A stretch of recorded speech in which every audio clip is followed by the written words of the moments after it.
Rick, start drinking. Long story short, you son of a bitch. Anyways, so, as I've said before, I ride the bus to and from work. It's straight up the street. It's public transportation. It's super fucking cheap. Because I was used to spend like $400 a month on Uber. I spent $70 a month on a bus, and now I got dysentery. Anyways, so I'm on the bus. It's day before yesterday, I think. I don't remember. It was like either Thursday or Wednesday. And anyway, so I'm sitting on the bus. I have my sunglasses on. I have my mask, and all that shit. And I have my AirPods in. And I have them on transparent mode so I can hear what's going on around me. But it looks like I can't hear you. So like when the crazies try to talk to me, they usually just move on. Anyways, so I was sitting on the bus. And I'm just, we stopped at the stop. And this lady, did a couple people hop on. And this lady hops on. And she's like talking to the bus driver. And like she's talking for like 3-4 minutes. And I'm not going to be late or anything. But I'm like, what the fuck's this bitch doing? Like holding up the bus and all this stuff. So anyway, she like yelled something to the whole bus. And everyone on the bus is like looking around at each other, right? So of course I stopped my music, so I can hear full-fledged. And this chick, so like, I'm not here to like weight shame anybody or fat shame anyone, but this was a huge lady. Like when she got on the bus driver had to lower it down for her. It's like, psh, so it's like a Dr. Dre music video from 1994. She gets on the bus and you felt it. And so she had a voice that bellowed. It was like, whoa. Anyways, so she started yelling. She's standing in front of the bus yelling. So I mute my music and I'm listening. She's like, does anybody have any fucking money? And I'm like, what the, like, who the fuck asked for help like that? You know what I mean? Like, I've given people money when they're sitting in the front of the bus and I'm like, oh, I can't find my bus ticket. I need this, not because I'm nice, but because I want to get the fuck home. You know what I mean? So, like, whatever. So anyways, yeah. Like, everyone's looking around and, like, if she wasn't so rude, I probably would have pulled out $5. But she's like, who the fuck has some money for me? And I'm like, oh my God, So anyways, like, we're sitting there, everyone on the bus is like, we ain't giving you shit. Like, like, we're on the fucking bus. Like, some of the people next to me barely have clothes. Like, you know what I mean? But you're going to... Anyways, right. So there's a guy behind me in the very, very back of the bus. And he's like, oh, I'll help you out, blah, blah, blah. So this chick's walking on the bus. And like I said, I'm not here to make fun of people. I'm just indulging y'all in the experience. When she was walking on the bus, that was like boom, boom, boom. She was huge. And I'm talking like 400 pounds huge. But she was throwing it around. Anyway, she had an open cup of coffee from the gas station. And she's like walking like that. And it's like splashing all over people. So there's this guy, like, I'm sitting by the window. There's a guy on the other side across from me. And she's like walking. And she almost spills his coffee on him. He's like, we're on the bus. I'm like, I'm expecting like, nice language. She's like, watch your fucking coffee, bitch. And I'm like, oh shit. And then she's like, if I wanted to spill my coffee on you, oh wait, hold on, I'll do it in her voice. If I wanted to spill my coffee on you, motherfucker, I'd pour it on your head. And I'm just like, oh fuck, because I'm over on this side. If he pushes her, she's gonna fall on me. I'm gonna die. So anyways, she goes to the back, and the guy that gave her money, he was wearing like a construction outfit, had like the vest and all that shit on. And she's like, oh, I used to do construction, blah, blah, blah. And I'm just like, no, you didn't. Anyways, so this guy gives her money, and then she walks back past us, and I'm like, I'm not making eye contact, or anything like that, or like moving over and shit. And like she's just walking back by the guy again, talking shit to each other. And she's like, you're just a racist. The guy didn't say anything racist. He just said, get your fucking coffee away from me, you fat bitch. Anyways, so she walks back to the front of us. And then after this guy gave her like $5 for the bus ticket, she got off the bus and just started walking down the street. So she got on the bus to beg for money, took it from somebody. And like, of course, she'd be assuming that it was free to ride the bus. You know what I mean? And then just got off the bus and started walking down the street. That was fucking weird to me. It's not as weird. I mean, like, sure, the guy jerking off, that was weird. But, like, we've all scrolling too deep in Pornhub. You've seen stuff like that. But to get on the money, or get on the bus and beg for money, and then get off the bus and walk down the street, who the fuck do you think you are?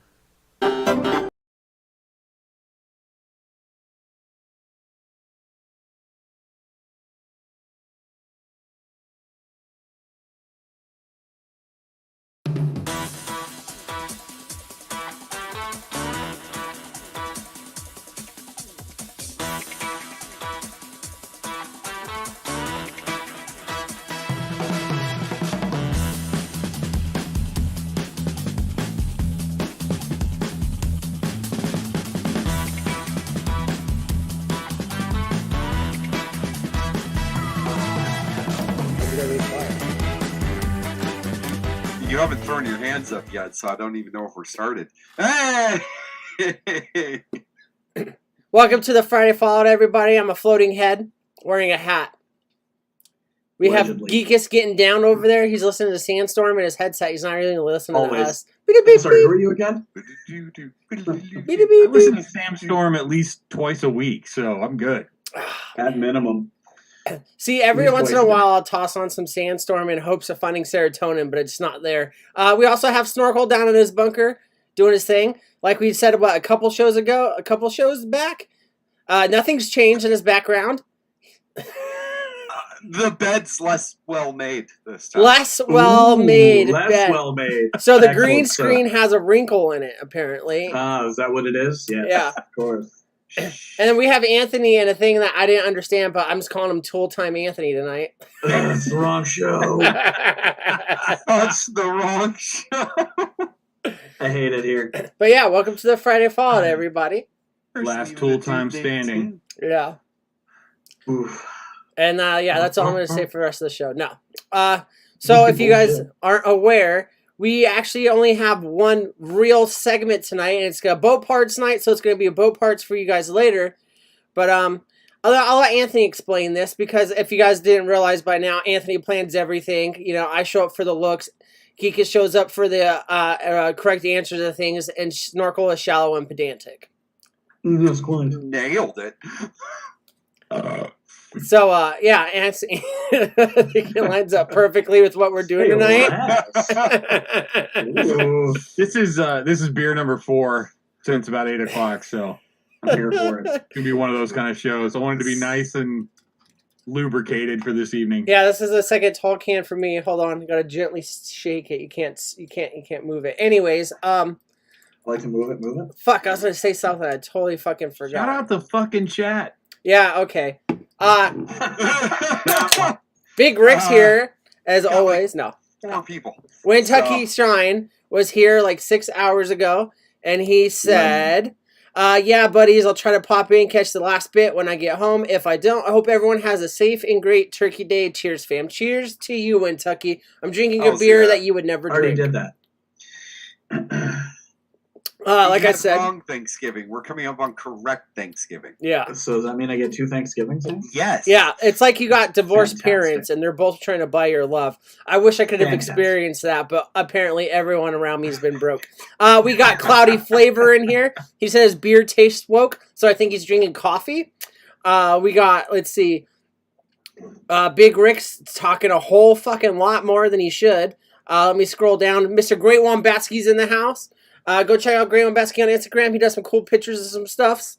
Let's see, who else do we got? We got Mr. Frost E. He was here last show, I believe, right? That was his first show, I think. Yeah, that was, I believe, his And he first, came back. So either he had nothing better to do or he enjoyed what's going on. Either way, we appreciate you being here, Or it's Frosty. trauma. Yeah. I mean, Is this Stockholm Syndrome? it Yeah. might be Stockholm Syndrome. Blink twice if it's Stockholm Syndrome. Well, he didn't blink twice, so it's definitely not a non-existent Stockholm Syndrome. And Mr. Ern is here as well. He says, I'm still awake for about 0.78 seconds. I guess he spent a long day looking at weird porn. Anyways, I'm glad that everyone that's active in the chat's here. If you're here, your first time, your 10th time, you're not saying anything, say something high so we can track you with the CIA and then sell your information on the internet to Mark Zuckerberg so he can make the metaverse fail even harder. Anyways, I hope this is not your first show, because this is not a great first show to try out on. That's for damn sure. why not? Or I hope it is your first show and you think it's really weird when we go back to our regular scheduled programming. What the Yeah. hell was that shit last time? What is Let us this know how the this time? sound is too, guys, in chat. So we 'cause can do nothing struggle about with it. That. Yeah, we aren't going to do anything about it. I just want to know. I just want to make sure you can hear these guys because I know I apparently come over loud.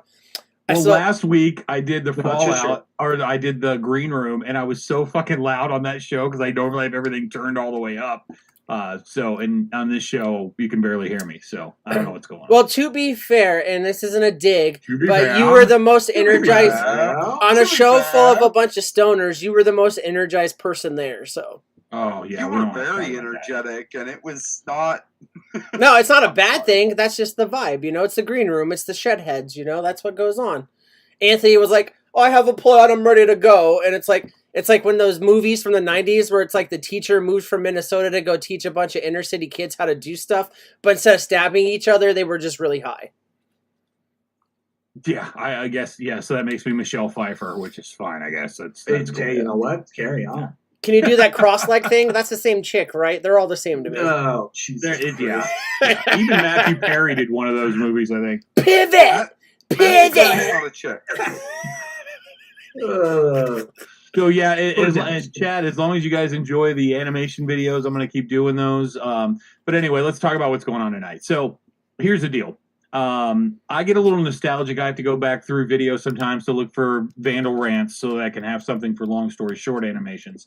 And I kind of got nostalgic about doing one of our old-fashioned discussion shows. We haven't done one of these in a while. I typically have everything so planned out like a fucking soccer mom that I don't get to just sit back and enjoy and, get drunk and, run off at the mouth like we used to. So I thought since this is our 1 week in between lots of weeks off, that I would just do something a little bit different. And I came across some statistics this week and some information that made me think. The other thing is, before we get back again, I will have turned 50. Happy birthday. So we're going to move the show to 5 p.m.? What? We're going to move the Before show to Matlock. 5 p.m. so you can catch Matlock by 7? Actually, I usually sleep during the day, so that doesn't work. We'll Right, get and- your bulk order of prune juice and Metamucil here. Metamucil? Yeah. That's funny because I actually got some prune concentrate. I made some birthday out of. Gorgeous. It's not prune, it's fig, but close Yeah. enough. Yeah, So same. so I just thought this would be fun. And those of you in chat, I want to kind of stress this from the beginning. The questions that I ask and the points that I bring up are not to make you upset. I really have questions about things that I want to know about, and I'm trying to decide at this point, right before I turn 50, whether I'm going to care about being woke or I'm just going to say fuck it all and I'm just going to believe what I want to believe and talk shit all the time. So that's kind of where this crux is for me. And like I said, I came across some things this week that I just don't believe or understand or want to understand more. So, and you don't have to do a bunch of happy birthdays. I could give a fuck. Okay, I understand I'm turning 50, but it's Happy not. birthday. You only have Happy to say birthday. happy birthday if I say it. I'm the only one on here that matters to Anthony, and I didn't even say it, so don't even worry. You You said about want it. happy people to talk birthday. about your birthday? Go on the Grim Green vlog. He'll sing to you. Like I I don't- mean, I can sing to you if you want. No. And I've never really, in the last probably 20 years, never gotten decent birthday gifts, so I just don't even mention it. Like I told you once before, I got a PT Cruiser fucking die-cast car one year. Shout I don't out get to good gifts for my Sam. birthday. Shout out to Sam. Did he get it for you? Dads don't get good birthday presents. It's All just right. not part of the deal. It's How not about it works. this? Let's impromptu this deal right now. Since you're making us go through and young explaining things to you, we want Sam to come on one time and explain his. And he can young explain stuff to us. The deal is with Sam is that he is so much better than me and has made so much better decisions because he's had better parenting that I don't care. I'm so proud of that kid. I'm just like, you're good. just go. Just run with it. But no, I've gotten absolutely horrible or nothing or not even. And my birthday falls on Thanksgiving a lot. When I was a kid, that was cool because then I could guilt all of the relatives who are around to give me money. No. Anymore it just doesn't really work out. So it's really not a big deal. But that's not why I brought it up. I know that I've got less years ahead than I do behind. So I'm just trying to decide whether it's worth the effort of trying to understand you. Fucking ridiculous. Well, here's the thing: is I get it. I think I'm the youngest one on the panel, and I understand that. Depending on the questions you're going to ask, because this isn't like we don't have a script or anything like that. Anthony's going to ask us stuff, and nobody knows. And I'm Nobody sure knows. some of it's going to feel cringy and stuff like that. But I got to tell you, you're not getting anything much more than the middle-aged millennial opinion on this kind of thing. And even in the chat, I got to be honest, I'm probably the youngest one here. No offense, I love you guys. If next time you get an ARP discount on a cruise and you got 3 extra, take us. No, I'm kidding. But no, honestly, I was hoping for. That's what when I put out the thing for women because I was kind of hoping maybe to get 1 or 2 chicks in here or get Delane in the chat. we've never had more than 2 chicks in here at one time. I know, I get that, but I don't have 1 or 2 chicks in my apartment, and those are the only people I see all week. So I have no idea. There's some questions I just want to ask because I want to understand. No, that's cool. Also, shout out to Kentucky. He's listening in. Cool. And Gigas or Snorkel, how was your week, man? We didn't even ask those questions. Doesn't matter. It doesn't. No. Week No, was I mean, week. my week We're was here for great. this. I don't fucking care. Move on. Got through it. Next slide. You guys think that That was I'm You're what? what you think? I'm assuming you think I think. No, they don't want to talk about it. Cloudy says he can tuck his junk and pretend. I've seen your profile pic, man. That's not gonna work. Yeah, Claudia, I'm sorry you're not as cute as Would you Van. fuck me? No, I mean, maybe that guy, but definitely not Cloudy. Jason Mewes? Jason Mewes, yeah. Jason Mewes? Yeah, he could get it. Yeah. He could get it. Mike Do you want to tell your Hot Pocket story? Caliente pockets. Speaking of tucking, let's talk about Hot Pockets. Yeah. Tuck into that one. Actually, yeah, okay, I'll get into the Hot Pocket story. I think we talked about it a little bit before, but we'll get into like it a little bit deeper now and give Anthony something to use for a long story short. So shut the fuck up. Yeah. Okay, now? Shut up now? Yeah. Shut up, Snorkel, so Anthony can make me a really cool graphic with I'm hair. muting myself. Oh, dude, this is the best show we've ever had. All right. Also, shout out to RB Mark 2. He just joined in. Anyways, it was about like a week or two ago. I can't remember exact time frame, but I was at work and I stopped at the gas station earlier in the morning time. Excuse me, and I bought some Philly cheesesteak Hot Pockets because those are the best ones. I get it. Like, we all grew up with, like, the ham and cheese, pepperoni, and all that kind of stuff. And, like, when you're younger, like, those were great. But now, like, you know, when you're in your 30s and you're white, you know, your insides can't fucking take anything that has slight tomato acid and shit anyways. So I buy the Philly cheesesteak ones because they're fucking delicious. White cheeses, I don't even care if it's, like, whatever. White cheese is delicious. So anyways, I usually stop at this gas station, like, once a week. And I grab some stuff to take to work with me, you know, for my lunches if I want something to eat. So I get the Philly cheesesteak Hot Pockets, and I ate one of them out of the pack, and it was delicious. You know, it was great. Put in the microwave for 20 seconds less than they fucking suggest, so it doesn't come out, and it looks like a fucking bad POV video you'd find on the Pornhub or something, you know, with all this white shit just pouring out the asshole end of it. So anyways, I want to go in, you know, taking a break at work. And I go into the kitchen at our job, and I open up the freezer, pull the Hot Pocket out, put it in its little warmer sleeve, its safe spot, its safe space, since this is a show about that kind of stuff, I guess. No. And, you know, put it in the microwave, cook it. So it comes out, you know, it's nice and hot, and didn't really, like, you know, squirt too much out of one end or nothing like that. So I'm like, all right, cool. Go to my desk at work, and I put it down, and I have a little fan at my desk, you know, and I put it in front of the fan for a quick little couple minutes, you know, to let it cool down so I could just going right into it, eating it. So I grabbed the Hot Pocket, and I start eating it, and it's delicious. It was great. The white cheese, it had the little bits of fucking, you know, the Philly cheesesteak meat, the beef or whatever it is, and some, like, you know, green peppers, I guess, chunks, or if that's what it is. It could just be, like, colored paper for all I know, but it's delicious. So I'm biting into it. Got about halfway through it, and I bite down, I'm like, oh, fuck. And I, if you guys remember, it was like a year or so ago, I had a problem where I had to get two of my fucking teeth with crowns, because one of the crowns fell out and the other one broke, and all that shit. So I bite down, and I have this weird thing where I'm thinking about, like, fuck, my teeth are always going to break now, you know? Like, it's just another stressor I have.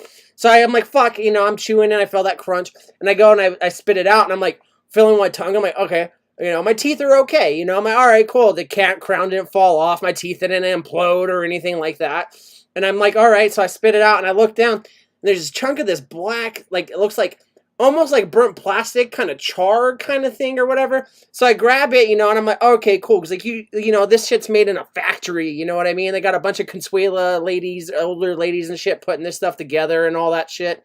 You know, I worked at a beef jerky place that was on a conveyor belt kind of thing. I know how this goes. I'm not trying to sound stupid. Like, this is what it is. And so I'm like, fuck, all right, cool.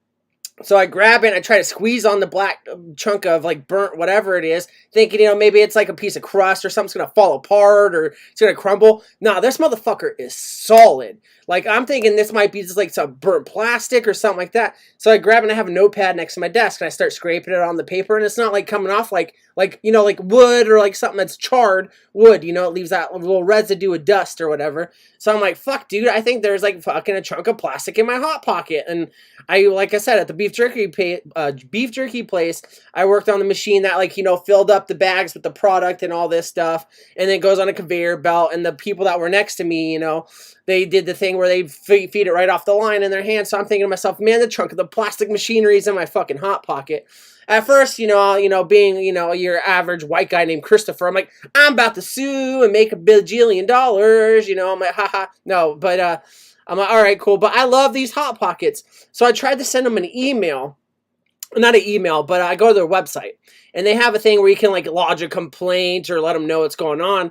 And I just sent them a thing, and I was typing into the website. And I was like, hey, I just want to let you know, like, your Philly cheese Hot Pockets, #1, by the way, magnifique, fucking delicious. But there was something inside of it, you know, blah, blah, blah. It's a little chunk of something, you know, that was in it. I don't know what it is. I don't know if it's food. But I'm not trying to complain. I'm not trying to, like, you know, sue you guys or anything like that. I just want to let you guys know and all this. And so I try to submit it on the website.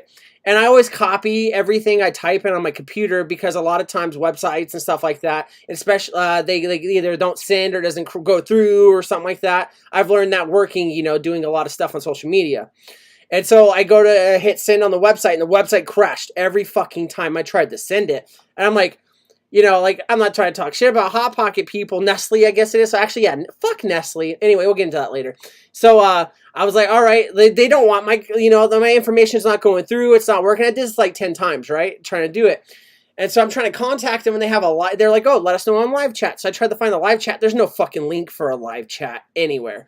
Nowhere. Not one fucking spot for it. But they had this, like, 1-888 phone number. It's like, call or text us, you know, or whatever. So I was like, all right. So it was like an hour later. There wasn't too much going on at work. So I was like, I put the number in my phone, and I was like, hey, I found this in my Hot Pocket. I'm not trying to sue you, just letting you know so no one dies, I guess, LOL. And I sent the picture of, like, you know, the Hot Pocket and the trunk of the whatever it was that was inside of it and all this stuff.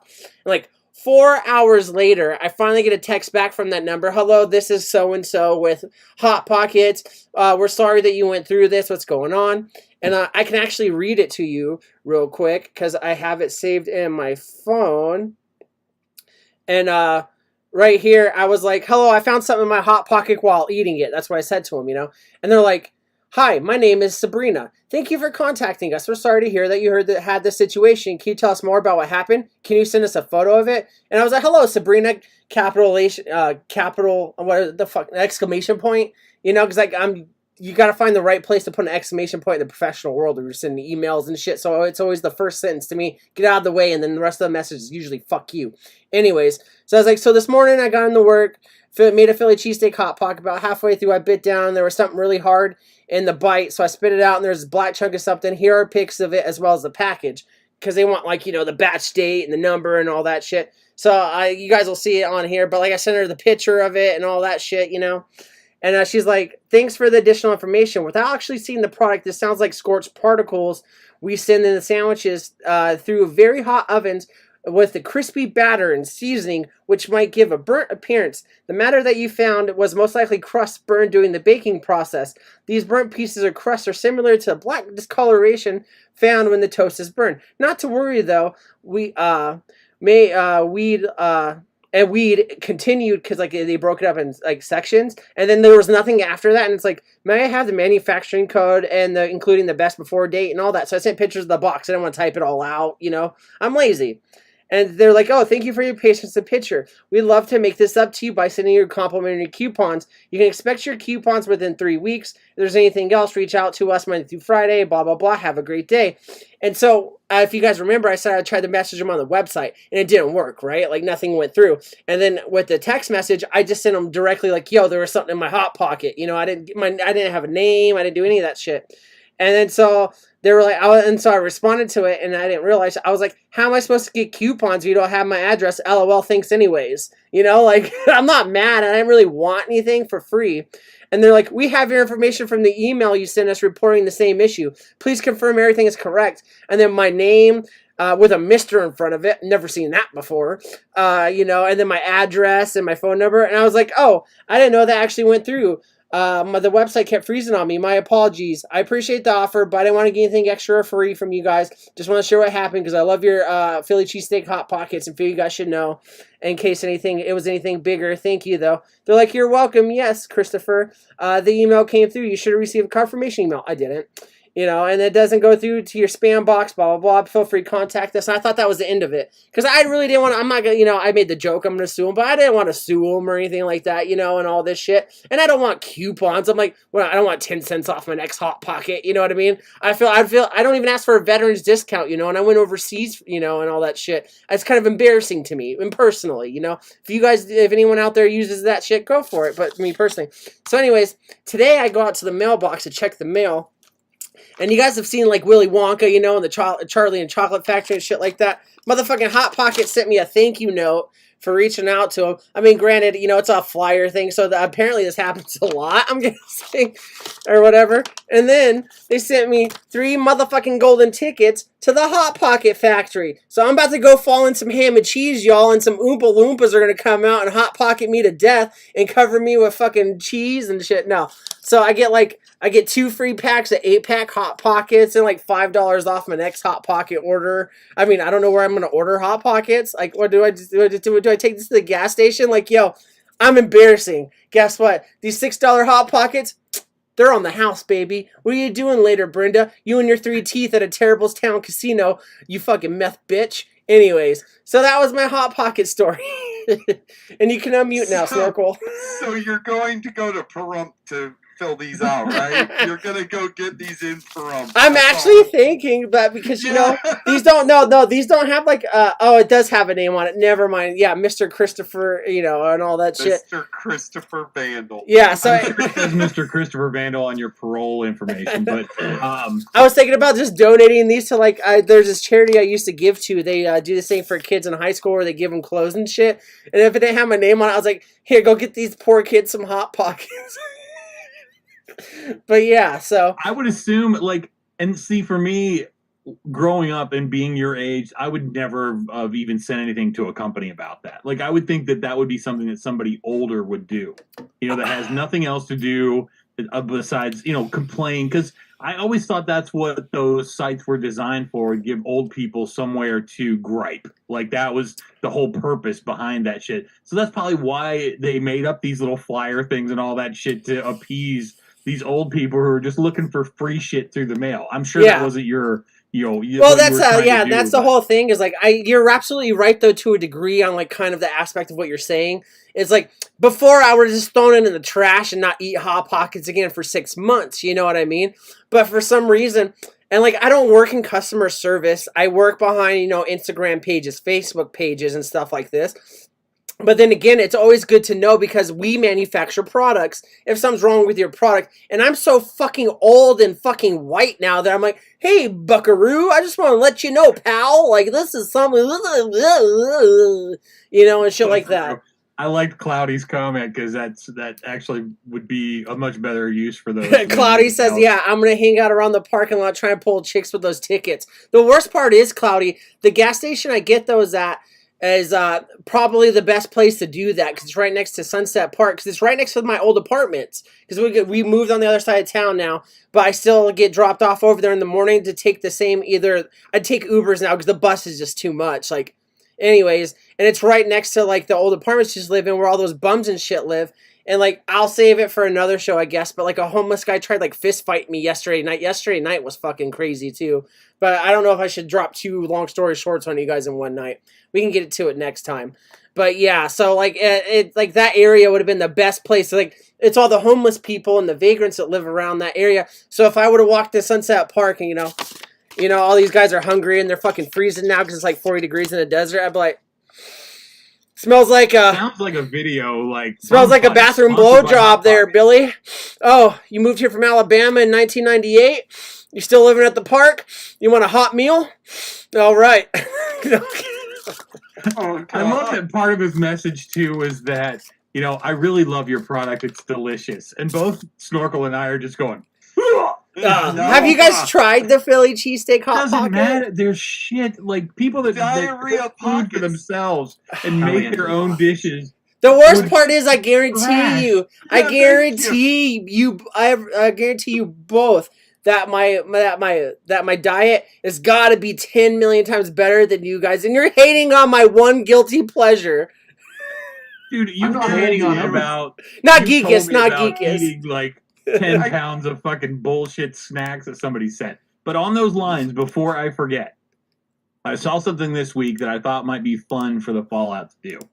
They have this, like, you guys have all seen these boxes that you can buy from all these different companies, and they send it's like a subscription, and you get like different shit.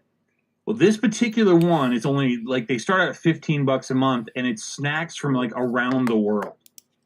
And I thought that would be cool because you'd get them like once a month, and it was something we could open and actually eat on the Fallout and try and see what we think about it. Yeah, that's cool. Whatever, like we could do. I mean, mine's on the way. I'll send you the link and stuff for it, but you know, I don't want it to be like a wish thing where I'm the only one that does it, and then you guys just sit around and make fun of me for doing it. But I just saw it and I thought, yeah, for $15 a month, I could probably swing, these guys to actually do that. But I thought that would think be. I could steal my sister-in-law's box that she gets every. There you go.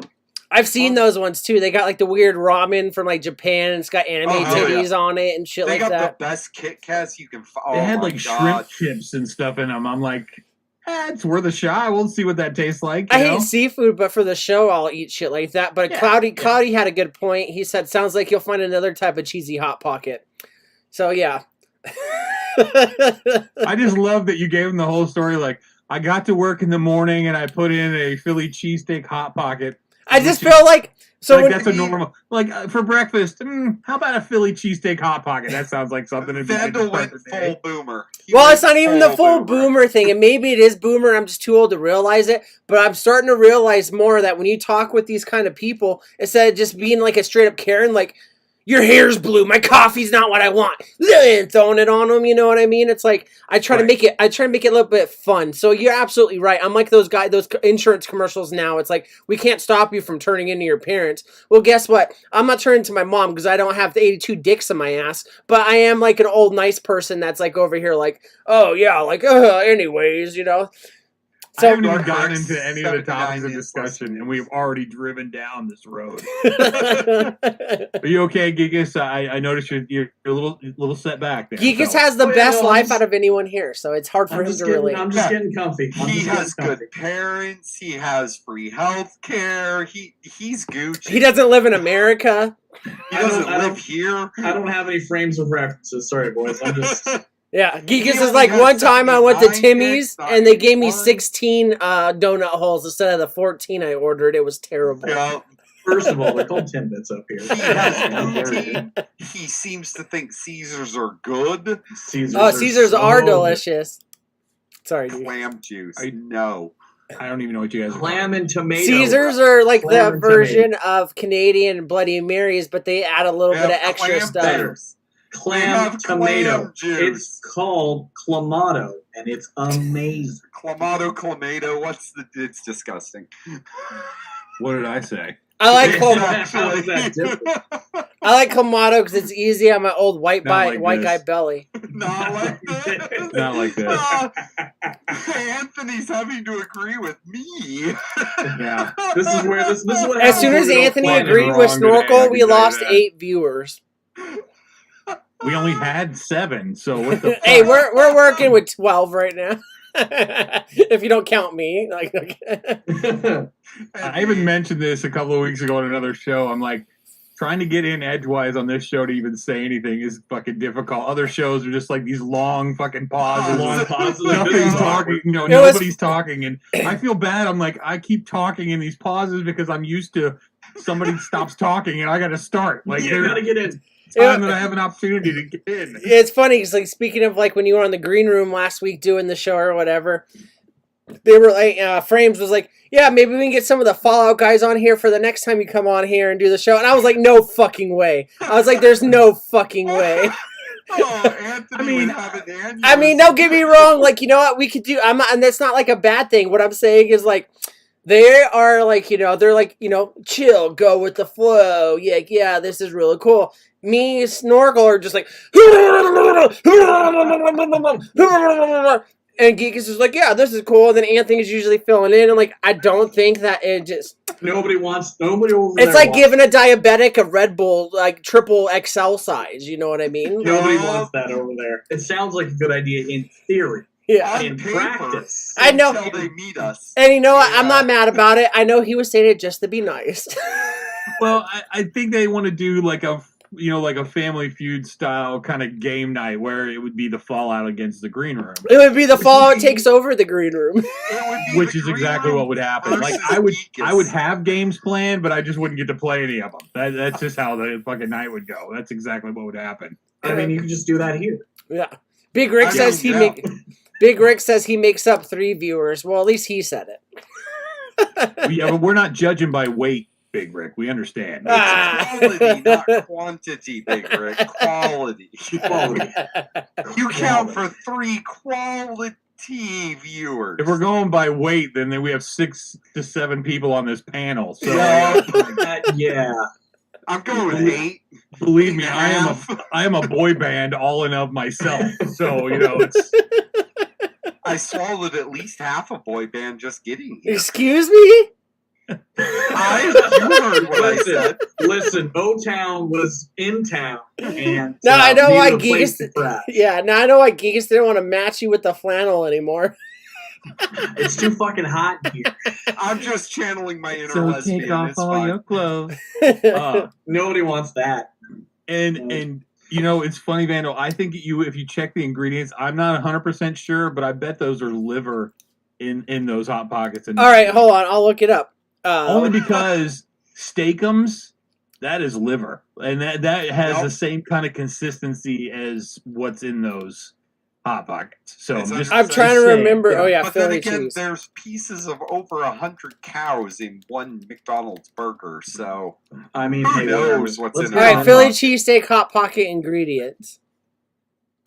Beef liver. Beef steak, corn mozzarella, peppers, onion, and sauce, and a crispy. Oh, and never mind. This is propaganda. It's straight from Nestle. Yeah, that's not the ingredient. That's not your table of contents. That's No, the it's ad not. read. Also, Does it have contents? Is it a novel? all right. So we gotta get on. We gotta get on to Yeah. we're waking Anthony up here in a second. But earlier in the story, I was talking about like fuck Nestle. Actually, yeah, like don't get me wrong, the customer service for Hot Pocket, and I get it, like it's a conglomerate kind of thing. There's different teams and stuff. So like, it's like not everyone that works at Twitter is stupid as Elon, you know what I mean? Anyways, long story short, Nestle is one of the worst companies in the fucking world because I live in Las Vegas and it's off the Colorado River-ish, right? So that the Hoover Dam is what generates the power for our region, and that's where Lake Mead is built up and we get our water from. Further down the line, if you go to California, Nestle is it's not even tinfoil hat because it's fact, but I'll put it on anyways.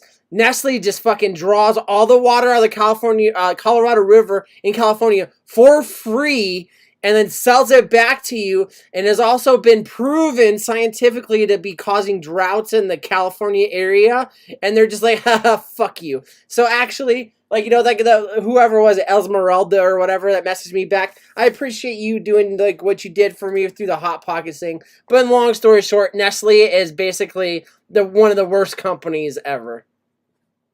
Yeah, what's up, Geekus? Yeah, they are. Her name was Sabrina. You said Sabrina. Did I? Yes. Esmeralda, Whatever Sabrina, switches it's all fucking name Disney was. princesses, right? Just, Esmeralda, Sabrina, Tabitha. what did I say? Mambo What number did I say? 5. Bump, bump, Jim. bump, bump, bump, bump. Somebody wiggled their nose and sent him some free coupons. That's just how it works. Pretty We've much. sat through 4 yeah. Mambos, but Mambo number 5 comes on. You know what's crazy? Woodtucky Shine lived in California for, I'm guessing, a long time. And as soon as someone leaves California, just like everyone I've seen on Facebook, he's like, fuck California. I miss Allegedly. California. Will I move back? No. But I miss Oh yeah, they California. just passed their flavor ban, so Yeah. that's why I like everybody's upset. I like the feeling I get when I'm in California because I'm like one of those white girls. It's like wanderlust. I'm traveling the world, but go to like a McDonald's in Rio de Janeiro, But like I like California because like it's nice, but there's no fucking way I could ever afford it, deal with it, or any of that shit. But yeah, anyways, I'm just ranting now. or eat Hot Pockets in Spain. Yeah. Yeah. Okay. Got it. Wait, we should all take a trip to Spain and just eat hot dogs. I'm just wondering why. Like I mean, Caliente. Fuck. Why haven't they made a Caliente flashlight, pockets, Hot Pocket eh. Edition flashlight yet? That would have been a great name for flashlights. Don't get me wrong, flashlight is a great name, but I think Hot Pocket would have been a better name for a sex toy than a food. I believe Nestle would have sued the shit out of it. Nastly. Nestle. I've had a few too many to drink. Whatever. I haven't had enough, clearly. I better catch up. Please do, because this is number 5 for me. So yeah, All right, we're Ian. tied. You and I are on I needed to number be a 5. little lubricated for what was going to happen tonight, and it's cool because yeah, this is what I was hoping for. It was just Just because you want to ask about woke stuff doesn't mean you're going to get fucked in the ass. it's not really even. I hate even saying woke stuff because it's just stuff that just I don't understand and Anthony. Big Rick I'm just all- asked the question after we already explained it. Rundown of show, or was it just winging it? Rick, Winging it. Big Rick, Yeah, you've been here for 39 minutes. So, Anthony, before we go any further, do you believe the world is flat? no, Then we're just fucking fine. Whatever. no. We're good. Snorkel's like, you can hate the gays as long as the world's not flat. Yeah, literally. I don't. Yeah, I'm not saying you hate gays. I was gonna say this is not about hate or anything like that. Not at all. Like that No, but has if you were nothing to going to do with that. ask, do you think the only thing I'd have a problem with is if you believe the world was flat? No, Then God, no. I'd have so many issues. And I right have now. lots of questions, but I'm trying to focus this particular show on one topic. Okay. All right. All right, There's just a well, lot in this one topic that it started spurring off all of these questions for me. The more that I thought about it, it kind of rolled on. So let me just get into the top. I was kind of waiting. Should for we wait for Yeah, Geekus to yeah, get it's back? like- Yeah. I don't know. He must have went to get a refill or something, or Yeah, he did. he went to know? go get a different show to be on. I think Yeah. he went to go make a much stronger beverage than what we have. Oh, that was He used- really clear. He Big used Rick- hard alcohol. I was gonna say I thought Canadians drank like heavy duty beer. Big Rick, you'll have That to was wait not for that beer. story. You're going to have to wait for that story, Big Rick. You're not getting that, story That tonight. was hard A and some kind of chaser. Okay. Look like a vodka It's Red Bull to Ryan me. Ginger, baby. Yeah, That but is- there that we is go. right. Ryan Ginger, yo. Is that like All a right, so- Moscow Mule? It's I'm gonna four fingers of rye. Oh, nice. That's almost good enough to be in this show. It's this much from the bottom. There you I go. try and do my t-shirts 4 fingers down from the neckline, but it's not working for me anymore because the beard is because this shirt says "Staying woke is exhausting," but you can't see the staying. It just Just woke is exhausting. gotta- woke you is gotta- exhausting. It really is. So Oh my god! So I let me couldn't let even- me say this statement, and you guys can run off for a minute, and then I'll try and. This is crowd- why we have the Yeah. disclaimer before the But- show. But here's the thing, okay? I want to get away from any disclaimers. Like, Bano, I'm going to ask you something to do, and it's going to be tough for you, but don't apologize tonight. I just Oh, want to know fuck. how you really feel. Like, That's fine. I don't hold back, I don't think, on here. but you still, it's like, I don't mean to offend anybody, but I want you to offend, as much as just- possible. I just feel like that's it's like when you say to somebody, no disrespect, but You're not it- running for office, okay? Never. Yeah. you never know. Hello. All right, so this statement came out in something I was reading this week, and it spurred my imagination to the nth degree. So, in 2030, 45% of women will be single. that's almost the same as men. Yeah. So, like, what's the question? No relationships, no kids. From the ages of like 25, or I'm sorry, from like 20 to 45. We're in the worst population decline for first world. Yeah, countries we that are. History has ever known. Even in And China, we're at after 8 billion people. Figure Yeah, that we out. hit 8 billion, and yet we still have the worst population Well, it's- decline the yeah, world has ever seen. and like one of the biggest things that happened with this, and like I don't know if this is exactly where you're going with it, but I watch a lot of stuff, around the world. I don't consider myself educated at all whatsoever, but I do like to, look into a lot of different subjects. And a lot of things that happen here, and the reason why, that stuff's declining is because it was put into effect that men or male children were a lot more better to have than female children. And a lot of not necessarily so much in the first world, like U.S. country, Western countries, I guess you'd say, but in Asian countries, it was a huge deal that you'd rather have a son than a daughter. And then Yep. like China right now, I just watched a thing about it where it's like they men outnumber women by like almost by like a billion, almost like by a billion men versus half as much women, which means that a lot of dudes are going to be single. Like there's no ifs, ands, or buts about it. You know what I mean? Just by statistics alone and stuff like that. So a lot of that stuff actually happens with things like that. So I can understand that. But a big thing that to me, and like I can't say like I can explain this for women or anything like that. But from one thing that I can identify with is the fact that in the generation that I grew up in and things like that, I am probably the youngest person here and all this shit, whether it's chat or the panel, was a lot of we were taught like you got to work fucking hard, you got to get stuff done, and then like work comes before pleasure, and so you got to go through and do things. So you look at things a lot more like it's a job, right? How do I get things done? How do I get this done? And how do I get like where I want to be and get things I want to accomplish? And then eventually you think about like, building your future, I guess you would say, or building your family and things like that. But eventually you get to a point where it's like, you think I'm either too old to do that, or I have too much on my plate to where I don't want to deal with it, and so it just makes a lot more sense to not do that. Delane and I, whatever, we've been together for quite a long time. We have no plans for children. We have 2 dogs. But That's you're our in kids. a relationship. Right, but that doesn't mean like it can't change tomorrow. You know what I mean? No, that's true. But these are 45% of women who will not be in a relationship. Well, That's a completely different thing from being single. Like I understand, your definition of yourself would still be single, but you're in a relationship. You're not Maybe, married. maybe It's not a cloudy. marriage thing. It's that many women will be not in a relationship. Well, at here's the all, thing, which too, means that you got- many percentage of men will also not be in that kind of relationship. right. But another thing you got to remember too, though, is like with women and things like that, like it's not a bad thing. I mean, like, depending on like your perspective of life and how things should go and all that kind of shit. We've reached a time of empowerment of women to where you don't have to do the Susie Homemaker bullshit. You don't have to like satisfy a man to be fulfilled. You don't have to do that stuff. And so like, I'm not saying it's a bad thing. Some people might say it's a good thing, for that thing. I really have no opinion on it. Do what makes you happy, in my opinion.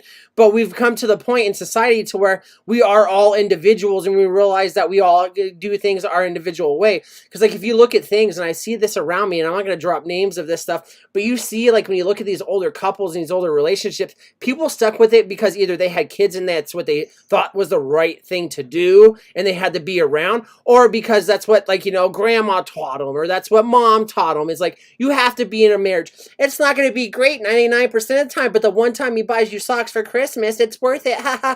And that's like the low self-esteem fucking thing where like either men, and not just women, but men and women would sell themselves short because that's what's expected of you. And now we're reaching the point of where it's like, you know what, fuck it. I'm going to do what makes me happy. It may be a drain on the future of like, reproduction, but it's going to, be more or less the fact that I get to do what I want to do and it satisfies me and it fulfills me and makes my life better. Snorkel is raising his hand for anyone that's blind watching this. Sorry. Socks are a great present. How dare you? This is a true statement. Yeah. I needed to interject there. Get socks for anybody in your life. They will Buy appreciate them socks. They will appreciate it. Oh, dude, nowadays, like, we do the Christmas thing, and if anyone ever asks what I want, I'm like, give me a gift card for, like, Walmart or Kohl's. Like, I'll go figure it out. I don't know what I want. I'm not going to tell you what I want, because I don't know what I want. But, yeah. I'm not going to get on that socks. topic because I think gift cards are a huge cop-out when it comes to gifts, but that's a topic for a different But, discussion. yeah. I just want, our Christmas episode. We can do cop-outs for gifts. Yeah. We I can should get have into done that this there. at the end. I of am the an episode. excellent gift giver. Those of you, anybody that knows me knows that I am a fucking awesome gift giver. And I always feel like people that don't put in a little bit of effort for a gift and give a gift card, like if somebody sends me a gift card, I fucking cut it up. Like And I that's I what agree. makes Great off gift- to no avail. and that's I'm the a great thing, is gift like, giver, but not a great gift wrapper. No, but always I use don't care about comic the wrapper. pages. and I think, comic That's what they pages made or gift Walmart bags bag. for. Like that was the whole, behind that. and I think this actually does play in well into the conversation we're having, because like this makes the point, because like I'm completely fucking opposite. I don't. If you, I'm not close enough with anyone really. I feel to like for you to like find me a gift personally that I'm gonna love. Also, I don't want the weight of you bearing down on top of me of like, oh, I did this and I did all this extra effort because I thought you'd like it. And I'll be honest with you, like you can put a lot of thought into something and I will appreciate it, but more or less 9 out of 10 times, I don't like to do like be like, oh my god, this is great, you thought about me and all this shit, blah blah. Do you still have that pool sign? I do still have the pull sign, but see, that's There a we little go. bit different. You know what I People know mean? you. That's not like I understand that, but what I mean was like why this plays into this thing is like this is not what like like we're at this point now. It's like we don't know what women want because guess what? In my opinion, I'm not a woman, so I can't say this, but women are still figuring out what they want, which means we got to give them time to figure it out. It may take a generation or two, and it's the same thing with men. You know what I mean? We got to figure out what they want to do and how they want to do it, and with all this unbridled freedom, because like for me personally, for a long time, I just thought the world's great. If you're nice to people, people are nice to you. Everything's happy, even though I had like a terrible youth and growing up. It's not like that at all. But I do think that now that we've become a more, globalized society and things like that, you're seeing the difference of that happening. And that's why we are where we are. With the norm that we knew is no longer the norm. I wasn't laughing at you. I was laughing at Ern's comment. Oh, what did That Ern is say? a horrible gift, too. Yeah, I died. For It's sure. like the Oh, gun no. rack in Wayne's World. A right gun. there. Ern hates No, yoga mat, but God. me personally, I'm like, fuck, that would be bitching to play my video games on. And And I that's think somebody that would know you to know that that's a good gift. I've sent you things and you've appreciated them. And I never want to give somebody I honestly much more prefer to give than receive. Like I am not Oh, a fuck good yeah. receiver. I'm a terrible receiver. so. And we've talked Anthony's about a this top. off the We show, get it. but I am a horrible receiver. Like my boss today was like, "Hey, I know your birthday's coming up. What do you want?" And I'm like, "I can't do that for you. Like the things that I want are way too expensive for a birthday gift. Number one, Yo, and anything that I want, I just get for myself. Like And see, I don't. That's where I don't come do from. that. Yeah. So if you're gonna give me something, know something about me, and send me something out of the ordinary that I wouldn't buy from myself, I'll tell you the best gift that I've received in probably the last 5 years is my ex-business partner gave me that deep fryer. Like that's something I would never have bought for myself. Yeah. Never in a million years would I have spent that money on that. But goddamn, if I haven't worn that motherfucker out. Like it's one of those things that you would never buy because you think it's ridiculous until you own one and you're like, this is the most. And fucking see, amazing. like that stuff like that's cool, but like you said, it came out of, like it's kind of like a left field gift. You know what I mean? Yeah, and it's but something that's that what gifts should be. I guess, but more or less, like I'm kind of the person where it's like I kind of identify with Mike T in the chat just now. He said a great gift can be wrapped in TP. It's irrelevant. You can wrap a man's grooming kit in gold, and I'll probably still throw it at you. And here's my thing: is like I think this plays into a part of. grooming kit. I think I put puts it into like society as a whole. Is like we've all been trained and focused on so much of like this is what I need, this is what I want, and I'm gonna work for it, and I'm gonna find it, or I'm gonna do it on my own. That's why, like, don't get me wrong, like I talk a lot on here, but I really don't feel like not saying like in a bad way, but I don't feel like a lot of people actually know me, which is fine because this is the side of me I present to you. And I think that's what's happening with society as a whole. We have two different faces that we give, one to the world and one that we have for ourselves. And so me personally, as far as gifts go, I appreciate the fact that you thought about me. I appreciate the fact that you took the time to find something, but more or less if it's something like super big or something super serious, I don't share that with anybody. And like Anthony said, there's gifts out there that I think would be, there's not gifts. There's stuff out there that I think is amazing that I would want, but it's not something I would put the burden on someone else to get for me because it's either really expensive or it's really I guess the lack for a better word would be niche because you don't know what it is. You don't know what it is because I don't share those kind of things with people and I don't do that. And that's why I'm the gift card kind of guy. You give me a gift card for Subway on Christmas, bet. That's cool. I fucking love it because guess what? I'm going to go get a meatball fucking sub and I'm going to enjoy that meatball sub. I don't want you to be like that one time you talked about you were 7. Sorry, go ahead. You feel like the value of that gift card is your value to the person? Not at all. Absolutely not at all. And I do. Yeah. I'm like, you're putting a dollar amount on what you think that I'm worth for this particular occasion. And I don't like that. And see, I think that's a generational difference because back in the day when I'm assuming because of course I'm not in your shoes. I wasn't in your time, the time frame that you were around, and stuff like that. Yeah, Yeah. but the thing is, in my day, it's we back then. cried. But back, like, from my perception of how it goes, back when you were a younger person, it was a lot more thoughtful things. And, like, this isn't like, one of those, like, digs on the economy and boomers and all this stuff, blah, blah, blah. But you showed affection to people by providing things for them, but with a monetary style or monetary value. You know what I mean? Like, you'd go back, because I remember when I was a kid, and, like, I grew up super poor in trailer park, but it doesn't mean I wasn't exposed to, like, better classes of living and things like that, because you always have, like, those friends that are either better off or those families that you knew that were better off and stuff like that. And that's how they did things. It doesn't make sense to me, and even though I'm in a great position in my life now, it's where I could have lived like that kind of person, but I still have the things of, like, I don't want you to think super deep of me and think like you're going to buy me an action figurine or something that's super specific. I'd rather have something that's kind of generic, kind of bland, that I can apply how I want to apply it. That's why I'm great. a gift card guy. That's what makes us different, and that's totally cool. And that was kind of part of why, I mean, I wasn't planning on getting on this topic, but that's part of why I wanted to have these discussions, is because I know Vandal and I have way difference of opinion when it comes to certain things, but I like hearing the other side of the argument because it makes me think about my side of the argument. It makes me question myself to see if I still feel like I'm on the same track. And like Ern said in the chat, I just saw that. your Yeah, audience. that's great. Yeah, Yeah, he said I love that. Like, that's a perfect thing. If I'm going to send Vandal a gift, I would send him a gift card because that's what he wants. And he has made that abundantly clear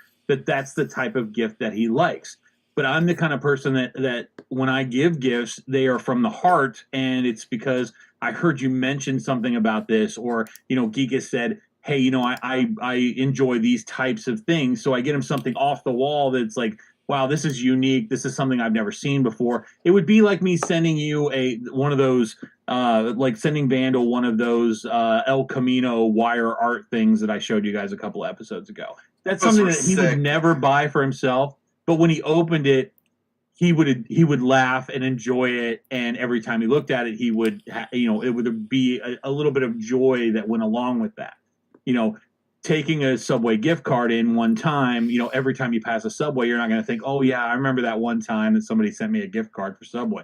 I guess that's my point of this whole And thing. I think that's a huge difference too. Sorry, I don't mean to dominate this Geekus and No, Smoke it's okay. if you guys got anything. But Carry on. but for me personally, it's like, I don't know. I'm not gonna say it's offensive, but it's like, for me personally, it's more of the thing of like don't get me wrong, like you've sent me stuff that like I keep around all the fucking time that I enjoy, like even these Kanye These dumbass glasses and that you shit like that. absolutely love, and they stay right next to your computer. But would you have ever bought those for yourself? No, and see stuff like Of that's course not. cool. But see, like those kind of things those things are cool for me because like what do you spent this on Wish was maybe like I'm just gonna assume here maybe like $30 at best. Not even. I'm sure not. I bet those things were probably less than $5. You know what I mean? And stuff like that. It's cool because like it has in my opinion, it has a functional, practical application. You know what I mean? With our That's friendship. a bad example for functional application. No, but it does because you know how many times I've been able to use this on these show and like make something out of it. You bought these for that one show Wish thing, and I never sent you your gifts from Wish or whatever. But I'm able to apply these to multiple situations, whether it was the rave thing when I was like beep, beep, beep, doing the sandstorm, or like right now we're talking about it. Like stuff like this is great because Actually, you not getting me stuff from Wish, I've gotten more use out of because I keep being able to bring it up and make jokes about it. So you not but getting me that is actually a better gift than what you would actually get me from Wish. Gift that keeps on you're welcome. Yeah, really, it is. But anyway, I'm going to try and steer this back. Yeah, to what's the next original one? Thing. So Good luck, good luck, Anthony. You're hurting yeah, I know. cats. I'm gonna Yeah. keep trying anyway. So after reading that statement, it made me start questioning What a statement? lot of things about 45% of women being single by 2030, which isn't that far away. And so I started thinking about marriage as a whole and how we look at marriage. Okay, It's worthless. It's a tax write-off. it is, and I get all of that. But here's the point I'm trying to make with this, and this is a little tinfoil hatty, and I didn't think ever in my life I would make this statement. Okay, but men have a lot in common with other men, and not necessarily a lot of men have a lot of things in common with other women. The main reason that men and women get married, at least in my opinion, has to do with sex. That's the nicest thing you've ever said to me. So I'm wondering, but there are benefits to being married. Like you can, and Geekus, you don't have this necessarily, but in the States, if you have good health insurance, typically your wife also gets The to perks, share in the health insurance. perks, the You get the perks. That's perks the of only that. reason You know, my there are other brother and things with that. sister-in-law are together is because So of the health what insurance. Marriage transformed into a situation where two men could be married and not gay, but they could share in the benefits of having that union as far as So tax we're not write-offs. having Ramella's review, Rotten Potatoes reviews, but we're However, talking You about that can movie. do that in Hold Oregon. on. However, they were open to have sex with any woman they wanted to because they wouldn't be cheating on their spouse per se, because there's no sexual bond in this marriage. It's strictly financial benefits that you get from it. I can name a You handful can- of people I know that do that. You can Well, do I that know, but they're legally. doing it illegally. You can do that legally in Oregon. It Okay, depends. Very few places you can do Yeah, that legally. I was wondering what the difference is between Oregon and Ohio with that, because I'm assuming where you live that is extremely I mean, you could same-sex marriage is fine, and even But- in larger corporations, you can share your insurance and stuff like that with Yeah. your spouse, but it has to be in a relationship that has to deal with But here, sex, for lack Yeah, of a better. and Yes, that's what but- I was wondering is the difference on location. But I was because- trying to think about this, because if I was married to another guy who we shared similar interests, we both liked, for lack of magic and video games and those kinds of movies. You would come home to somebody that you really enjoyed spending time with, and a lot of people have these kinds of roommates. You could go to sporting events together, you could go to movies together, you could play the same video games together.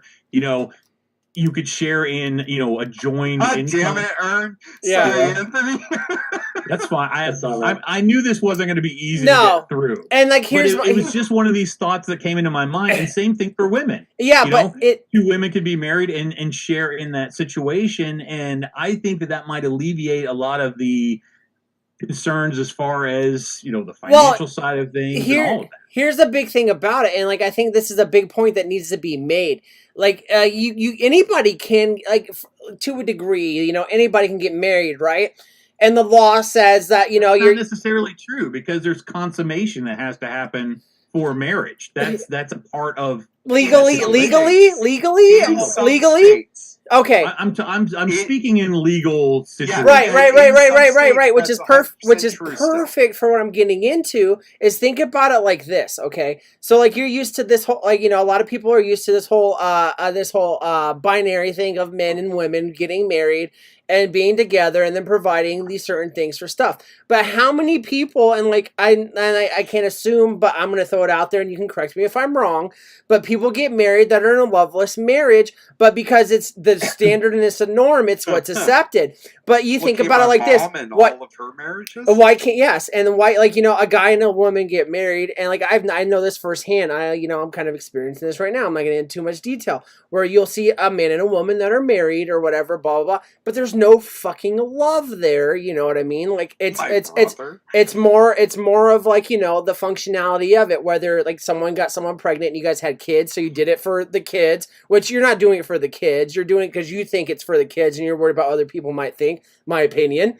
Or stuff like this. So why wouldn't it be okay for two people that just get along very great, that want to help each other out, do the same fucking thing, and you don't even have to fucking have sex or consummate, or anything like that, but you're doing it for the benefit of it, which is what most of the time people have done. Like we brought up earlier, women will marry men or men will marry a woman. I mean, like you don't see it quite as often. Not saying that it doesn't happen, for the benefits of that, that connection together with each other. Whether it's the health insurance or it's like the good job thing, the stability of it, and things like that. And the whole thing is like we've been taught that it has to be like you have to be in love to get these things. You have to do this. But why can't it be? And in a capitalist society that we are in, and for Western world, that you do what works out best for you and somebody else, whether or not love is involved. And that's my whole thing, is like, if two dudes want to get married because they want to take advantage of the health benefits, whether it's their union that provides it or their job that provides it and all this shit, why the fuck couldn't they? And then go out and have sex with other people, or do that kind of thing, because, this works out best for them. You can come to and I'll tell you why it can't be. Okay. And the reason, the biggest issue that we run into, the blockade that we run into, is religion. That's the whole thing. 100%. And that's been the problem since the beginning of time. Let me talk for just a second. Okay. One of the big issues is, I know Vandal, I would assume, and I'm sure rightfully so, that Vandal believes in equal rights for humans. Sure. Whether you're a man or a woman, you believe in equal rights. The problem with equal rights is it doesn't line up with any religion that I know of. And that's the problem, is the to alleviate, for women to become equal, religion has to be disregarded on a global scale. Sure. That's the only way that these situations actually work correctly, because a lot of what I wanted to ask questions about had to do with equal rights between men and women. Okay. And I guess the issue that I run into quite honestly most of the time is that women, or the thought is for women equality. And my problem with that is I think it needs to be human equality, because there are several things that women have power over men with that never get talked about, but yet the other things that women aren't equal with men, they want to have that equality. And I really believe that it should be equal across the board. I absolutely agree. And that's the thing, is like, nowadays, and where I'm at right now with everything, sorry, shout out to RB Mark II. He says, equal rights for gay frogs. The thing is, like, where I'm at, am I standing in life right now, and the connections of people I know and all that kind of stuff, I know a lot more successful women than I know successful men. A ton more. I'm talking about the scale is very tipped to one side of more women I know that are way more successful than men, that can be tenacious in what they do, that can be let me ask you this question along that line then. Okay. Do you believe in a relationship where a man and a woman would be in a relationship, do you think that women will be in a relationship, let's say most, generally, and I'm asking your opinion, it doesn't have to be fact, but will most women who want to get into a relationship with a man get into a relationship with a man who makes less and is less ambitious? Absolutely. I've experienced this. I think you're wrong. I've experienced. Okay. Yeah, that's fine. But I've experienced this personally. There have been times like that I have dated, in my younger past or whatever, and all this stuff like that, where I have dated above my weight, I guess, if you'd call it, in boxing terms and stuff like that, plenty of times. And it's not more or less about what you provide, but how you provide what you have to offer. I guess maybe I should have asked it as a long-term situation, because you have dated. Well, that's that whole thing, though. But like, or you may be currently dating someone that does that. I don't know. No offense to Delane, but no. But the thing is like with this, like, did of that course, ever become an issue in the relationship? Never. Okay. Never. And here's my thing. I get it. I get what you're saying. You're like, like, obviously it didn't last as long as like certain aspects of relationships I have now and things like that, which is fine. But that's just how it works out. But the thing is like, now like, you're kind of putting the referendum on it that it has to work out to be fact, or it has to work out to be truth. Well, then what's the point? If it doesn't work out, then it's not experience. The experience that you have to deal with these kind of things, because eventually, maybe I wasn't ever to be able to get to the point to where I'm at in life right now, coming from nothing to something that has something to offer and things. This isn't a dig towards men. No, not at all. Not at all. I understand that. Yeah, no, not at all. And I'm not saying it's a dig towards men. I don't think it's a dig necessarily, but I do think it disregards a lot of what can actually be out there. I was listening to a lot of women experts, women talking about this topic, and most of them were in agreement that even though women want to achieve more and be more successful, that very few of them were willing to go into a long-term relationship with a partner who was less ambitious or made less money. And here's the thing, so though. that really throws the scale off. But here's the thing, though, is like when people say things like that, what exactly do they mean? Because, like you said, like less ambitious or less, successful, right? But like, where's the even keel of success? Like, or we're matching each other and doing the exact same thing, or does it have to be that they have to be more? And a lot of that, like we brought up earlier, has to do like a lot of the things that we're dealt with in society, whether we realize it or not, whether we do it or not, whether we practice it or not, does have to do with the whole religion aspect of it. Because in religion, it's ingrained into you: the man is the man, the woman is the woman. One provides, and one is subservient, and things like that, right? So I think that the biggest issue we're having right now in society as a whole is going on is that we're not, that's not the status quo anymore, and it makes a lot of people uncomfortable whether they actually agree with it or not, because that's what they've been taught to be cool around or comfortable with. No, I agree.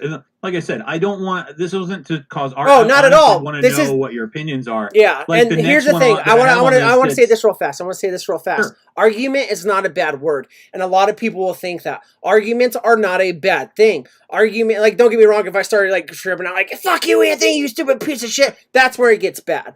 But argument is a positive word. Continues to rise. Yes. And but in my opinion, argument's a good word, because when argument is passion, an argument is belief, an argument is putting yourself out there and how you feel and how you identify with what's going on around you.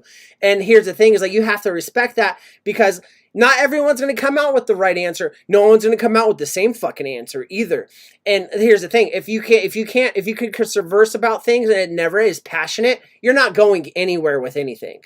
You're not sharing your point. You're not sharing where you come from. You're not sharing what you believe in, because you're being subservient to not step on the toes of someone else. Whether you're right or wrong, that's up to the situation to decide. But I'm going to say this now, that the points that I'm bringing up are things that women have brought up in these discussions. Okay. It may sound masculine coming from me, but honestly, it's something that a woman said, and it made me think, like, that's a very interesting point. Like, the next thing was, will a lot of women date men that are shorter than them significantly, like 6 inches shorter? Like, for me, I married a woman that was like 6 or 8 inches shorter than me, and that was not even a consideration in that. But right. I wonder if the opposite is also true. And here's my thing. I can say this, and I'm not trying to put anyone on blast or anything. So if you ever watch this, blah, blah. My boss is taller than her husband. I know a lot of women that are taller than the people that they're intimate with in a relationship and stuff like that. And I understand that in the society, we've been taught, like, domination is men. The stronger point is the men. You have to be taller. You have to do all this. But in my opinion, personally, is like, if you think you have to be taller than somebody to assert how you feel, you're just, in my opinion, you're weak-minded. You don't understand what the other person's bringing to the table that makes up for the gap that you feel you lack. I understand what you're saying, but sometimes you just feel a certain way. It doesn't make you a bad. No, and that's the thing. I'm not saying you're a bad person. Than me, right? But you're kind of leading towards that. I think that you feel that way because of what you've been taught to think about it. And I get your point. Geekus, would you date a woman that was taller than you?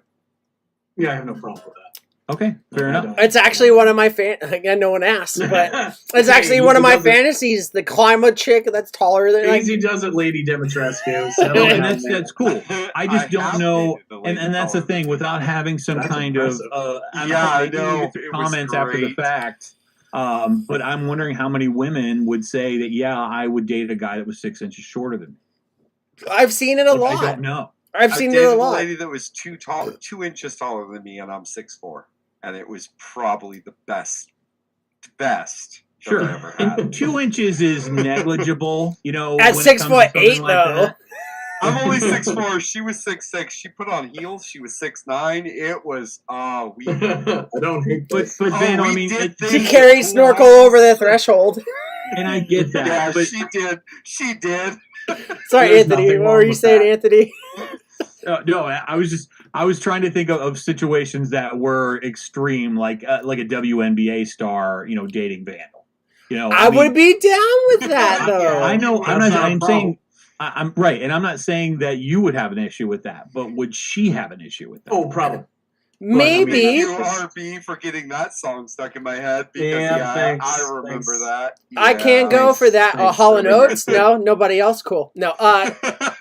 No. But like, yeah, no, and I get it, and that's the whole thing. Is like, obviously, that's an intimate conversation that you'd have to have. Also, we need to talk about the fact that Mike T is only 0'4". Wait, where do you say that at? Oh yeah. Mike T. Wait, are you talking about his height, or are we talking about something else? Well, he's bigger than me, so. It's the same height lying down. Maybe that's Well, his length of his penis. I don't know. Maybe that's what 4 that's. inches. Coquito, Mike if T, you will. He is he's a fairy that doesn't belong 4 in San inches, Francisco. Damn. So Vandal, I appreciate all of the things that you've talked about so far. So here's the one I have to throw at you to see how you react to this particular one. Okay. All right. I'm all about equality. And I've grown to this point. I've woken to this point about this. Okay, but let's talk sports. Okay. All right. I don't understand why worse there than are you, women's and men's sports. Yes, and that's actually. I'm glad you brought Because this if up. you're the best at a sport, you're the best, I'm gl- regardless of your gender. And I'm glad you brought this up. And like, I think that this is a big thing that we're going through right now, especially in our country of the United States. And Sure. it's a big thing that's going on. And so like, I and this may like sound a little surprising to some people. I do think that No, there's you're gonna flip on me because no, that's what I don't get. not necessarily. But Okay. here's my thing. I'm okay with a trans person. I'm okay with a male to female trans person. I'm okay with a female to male trans person. But and like, I'm not hating on anybody Why is he putting his mask on? at all. But I do agree with some aspect of, if you want to do this thing to where you want to cross over and do different things to where, like, I'm all about your equal rights. You want to be called a woman, I'll call you a woman. You want to be called a man, I'll call you a man. That's fine. That's not what I meant. That's not the question. No, but the sports, it goes into the sports aspect of it. Okay. Here's my thing. I think that we need to stop focusing so much on the boys and girls sports things of it and stuff like this. If you want to be somebody that transitions and does something else, I'm not saying that you need to be made into your own league, but if you want to compete with stuff where you are biologically born with something, because it's not proven necessarily directly that if you're born with a dick that you have, like, better things, but you are born with more testosterone, you are born with certain things.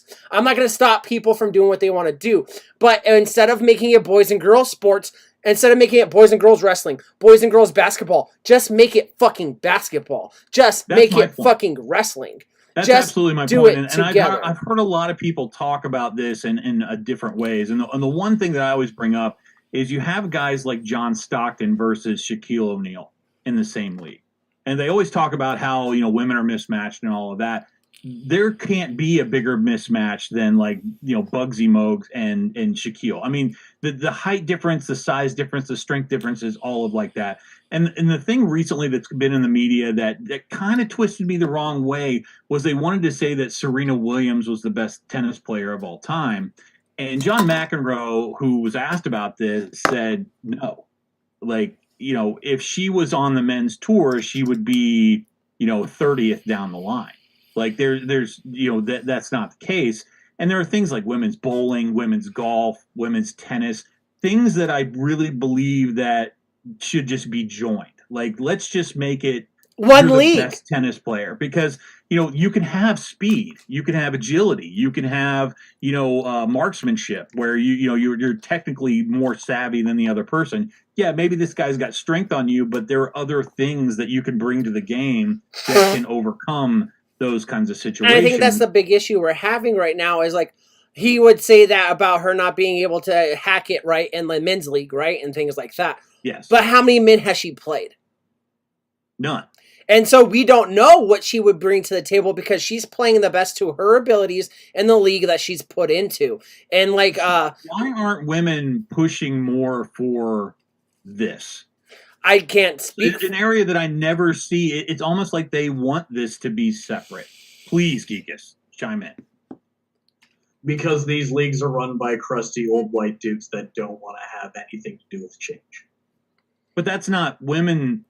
I'm It asking doesn't why matter. women It aren't doesn't- pushing for it. They are. They act. A are lot of in- women are like Danica in Fitzpatrick so- in fucking NASCAR alone, NASCAR and Indy. and Yeah, Indy And that's alone. great. Like you're right. Like there's no But reason to have The any problem separation. is, The woman problem audience is pushing for equity, not equality. But the old crusty white dude keeps pushing equality down everybody's throat. Yeah, and there's a huge difference between equality and equity.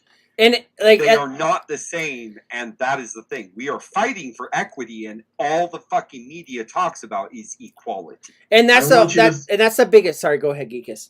I was just gonna say, for me, somebody who likes hockey, go look at the NHL. Look at who's the commissioner, the vice commissioner, and then look at every single owner of a hockey team, and you'll see what the problem is. They're all old, crusty white dudes. They don't care. They don't want to change anything for dudes, let alone changing anything to include females. Now, women are trying, but until there's a regime change from the top down, nothing's going to change. And that's the whole problem is that we have it's like the same thing with politics. You know, we have a bunch of old people that are set in their ways that don't want to go against it because that's what they know and they know how to make it work. They know how to use that to their advantage. And there's no upper hand, I guess you would say, in how to put these things together. And like Cloudy just put in the chat, I used to play mixed double tennis and wasn't allowed to hit at the girls at the net, even though they were way better players than me.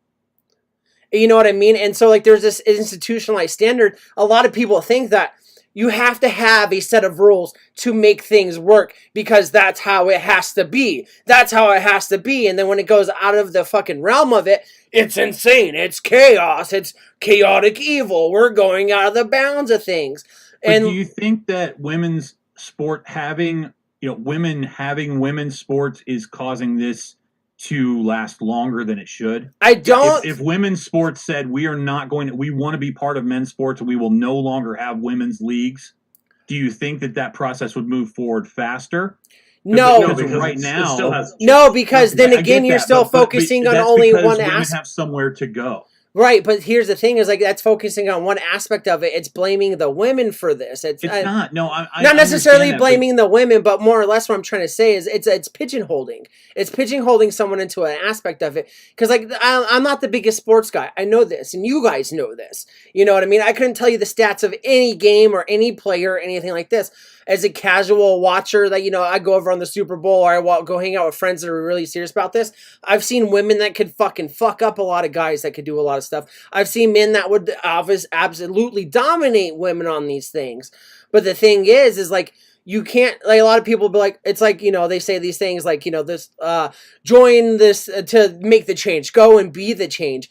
A single person cannot come into something new and make it absolutely different unless you're one of the million and that's a once in a lifetime kind of person that can go against the grain and make it acceptable for everybody else because everyone else is comfortable with it.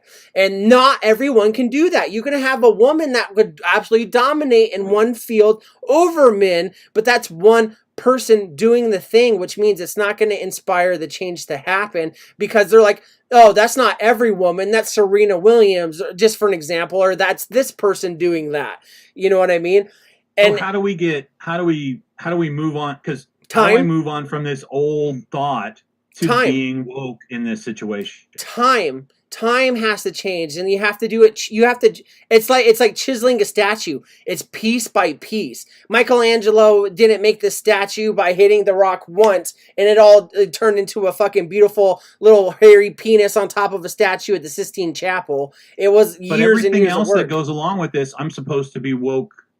You're not immediately. supposed to be anything. You're allowed to feel how you fucking feel, whether it's Well, that's right or not wrong. true, because they're passing laws and things that if I don't subscribe to this, that I am, I have possible legal complications that come to be. So I guess that's what I'm saying. So that's a I lot wanna of be people. woke, but Yeah. I think we need to be woke, faster, or we need to understand And what here that situation and is. here's the whole thing about it. I know you don't mean anything bad about it. Like, I hate the I fact that don't. people use the word woke and stuff like that and things like that. But it's just so easy to pigeon, like, it's easy to use a phrase that is able to identify with what's going on. The problem with it is, whether you're instituted in your thought or not, you're instantly going to identify with either the opposing or the appealing side of it, with stuff like that. But here's the thing about it: if you thought about this, right? Think back, like back when you were younger, and like you saw this stuff, and you saw like some kind of woman athlete doing something amazing and stuff like that, and that was the one woman that did it back then, right? And then now when you look forward at things, how many more are there? It's a lot more, right? But how long has it been? How many years has it been? And the thing is like, that's the worst part about society, is we have to work with the comfortability of everyone. And whether or not, like, until we find something better that works, because I like some of the aspects of it personally, some of the aspects I don't like of it. But you have to go with what the crowd does, because you can be absolutely right in your convictions and right in what you believe in and right in what you do. But if no one else is ready for it, you're going to get burned at the fucking stake for it. Women used to be able to add 2 + 2 and they got burned at the fucking stake for it. No, they just weren't fucking idiots. You know what I mean? And so that's... No, I'm with you. There are areas of my life that I've been forced to be okay with, or to be accepting of, that I wasn't trained to be that way. And I think all of us can look back at even situational comedies from 15 years ago, where every other joke was a homosexual joke. Oh, for sure. And now that situation has changed. It feels like very quickly. Like, I didn't even know what a transgender was probably 10 years ago. If somebody would have said transgender, I would have thought it was a guy that dressed up in dresses. Like, I would have confused the fact that it was transgender versus transsexual, or cross-dresser, or whatever. drag queen. So for me, and now I'm at a point in time where and I know you guys don't watch TV with commercials, but I'm being overwhelmed with these lifestyles that I just don't understand. And so I'm, it makes me start thinking about other things that I have been taught or are ingrained in me. And then I'm like, well, why isn't this moving at the same speed as the, why don't we have to be accepting of all of this? And I want to be accepting, and I am accepting of it. But then I look at situations and, like Ikas is saying, well, there's old crusty men involved. Well, there's a lot of old crusty men involved in a lot of things, but, it's, the masses have pushed against it hard and changed some of this stuff. That's the whole thing about it too, is like, you got to remember that we live in a capitalistic society, right? A lot of the stuff that you're seeing that's being called change and stuff like that, that's being, I'm not saying forced, but kind of is more along the lines of making money and hitting the bottom line. And a lot of things that like this, like a lot of guys will see stuff like this, like that's an untapped audience that we can profit off of, being in a capitalist society as we are. So a lot of times, a lot of people, and they're not doing it for the right reasons, as far as empowering women or making women better at certain things, or including people that are alternative lifestyles into things, saying that, all this stuff, they're doing it because they see untapped money potential of an income coming in, and it feels like it's being forced on you, instead of actually saying, like the biography, I guess you'd say, of like a woman that grew up on a farm, but she could throw a motherfucking football over a mountain, Uncle Rico style, you know what I mean, and stuff like that. Yeah. Back in the day, you'd see a story where it was like that. Oh, little Billie Jean, she grew up on this farm. She used to go out and help her family. It's a real heartwarming story, because her family was poor, and then she brought them out of poverty by being able to throw this football that far and stuff like that. Instead of like, nowadays you just see it like, yo, this bitch is really good at doing something, so we're throwing her out there and we're going to do it. And the people that we think that we can appeal to make money off of, we're going to do that. And it's going to piss a lot of people off, because it's not necessarily the process of, we build a foundation of why you should care about this person, not that this person is actually good at what they do. And I also kind of feel like the media, and when it comes to movies or commercials or TV shows or whatever, show a disproportionate percentage of certain groups. Oh, for sure. You know, and that was something that kind of blew my mind because, you know, I asked myself questions, and I think that everybody should question things like this. You know, I want to know, you know, what percentage of the United States is homosexual? What percentage of the United States is transgender? Which percentages and actually? The percentages are extremely low compared to what I thought it would be, according to what I'm seeing through movies and TV. And here's the thing, and though. So I don't know if the younger generation is looking at that and thinking that, you know, maybe I'm in the wrong, or maybe I'm that's the the lower thing. Percentage, when it's really not the case. And that's the thing, is like the percentage of people that are actually open and honest about what they believe in and how they feel. Because a lot of people will hide things away from people. Like, that's why we had the whole term for, like, you know, homosexual people to be in the closet, because they're afraid of how people will react to it. So when you have these polls and all these things, like, you know, like, oh, how many people identify with this? How many people believe this? How many people want to do this? A lot of people actually hold back because they've been taught. We live in a society of shame. Everything works off of shame. If you watch the news and you see somebody doing something bad and they talk about it, whether you agree with it or not, it's a shame factor. So it's making people afraid to be open. It's making people afraid to be honest, which means that there are a lot more numbers out there. That's why you see these new shows or these movies or these stories about this going on. And you're like, wow, this seems totally out of left field. What the fuck? I've never experienced this personally, so I don't believe this, and people are pushing this on me. It's not made for you. It's made for those people that are out there that are hiding how they feel or how they want to be from the world because of how they're going to be reacted to. And I want to point this out real quick, is Big Rick just put it in the chat. I asked someone from the LGBTQIA community what it all stands for. No one can give me a straight answer. Guess what? There's no right answer for anything. There's no wrong answer for anything, because there's no institutionalized standard, and there shouldn't be an institutionalized standard, because one day you might be scrolling through Pornhub, right? And you're like, oh, my favorite porn star is like, just make up a name, Brittany Bethany, right? Or whatever. And you're like, oh, Brittany Bethany gets railed by a dude with a 10-inch cock. Oh, that's cool. Or this shit. And then eventually you scroll through, like, Brittany Bethany gets railed by a transgender woman with huge tits. And you're like, you know what? I feel weird for watching this, but it's 4 sets of boobs, and I'm still going to look at a wiener anyways when I'm watching this porn. Might as well have a set of tits attached to it. And then you watch it, and you feel bad after the fact because of what you think you should feel about things. It's like making a microwave pizza. On the box, it looks fucking amazing, but after you eat that pizza, you feel like a piece of shit. I feel like you should have made a Hot Pocket reference. Yeah, definitely should have been a Hot Pocket reference, yeah. Cloudy says, I know this is unusual for the Friday Fallout, but this has been a really great conversation to listen to. Thank you, Cloudy. Yeah, and I'm sorry, guys. Like, this is something that's been heavy on my mind. You know, it really is. And I, you know, normally we do a lot of goofy, stupid stuff, but I think that this panel has a lot of knowledge, and we don't typically use it for this situation. Chris has strong opinions about what he feels like is correct, and I'm trying to change. I'm trying to be accepting of things, and I guess the fact is like, you have to understand, I was 20 years old in 1993.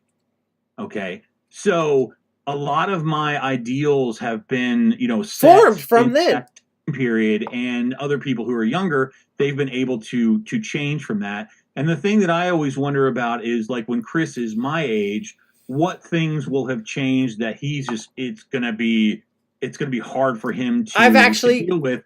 And one of the big ones for me is, I know a lot of these people talk about that they were born this way, like they were born as a homosexual, or they feel like that they were a woman born in a man's body, or whatever that is.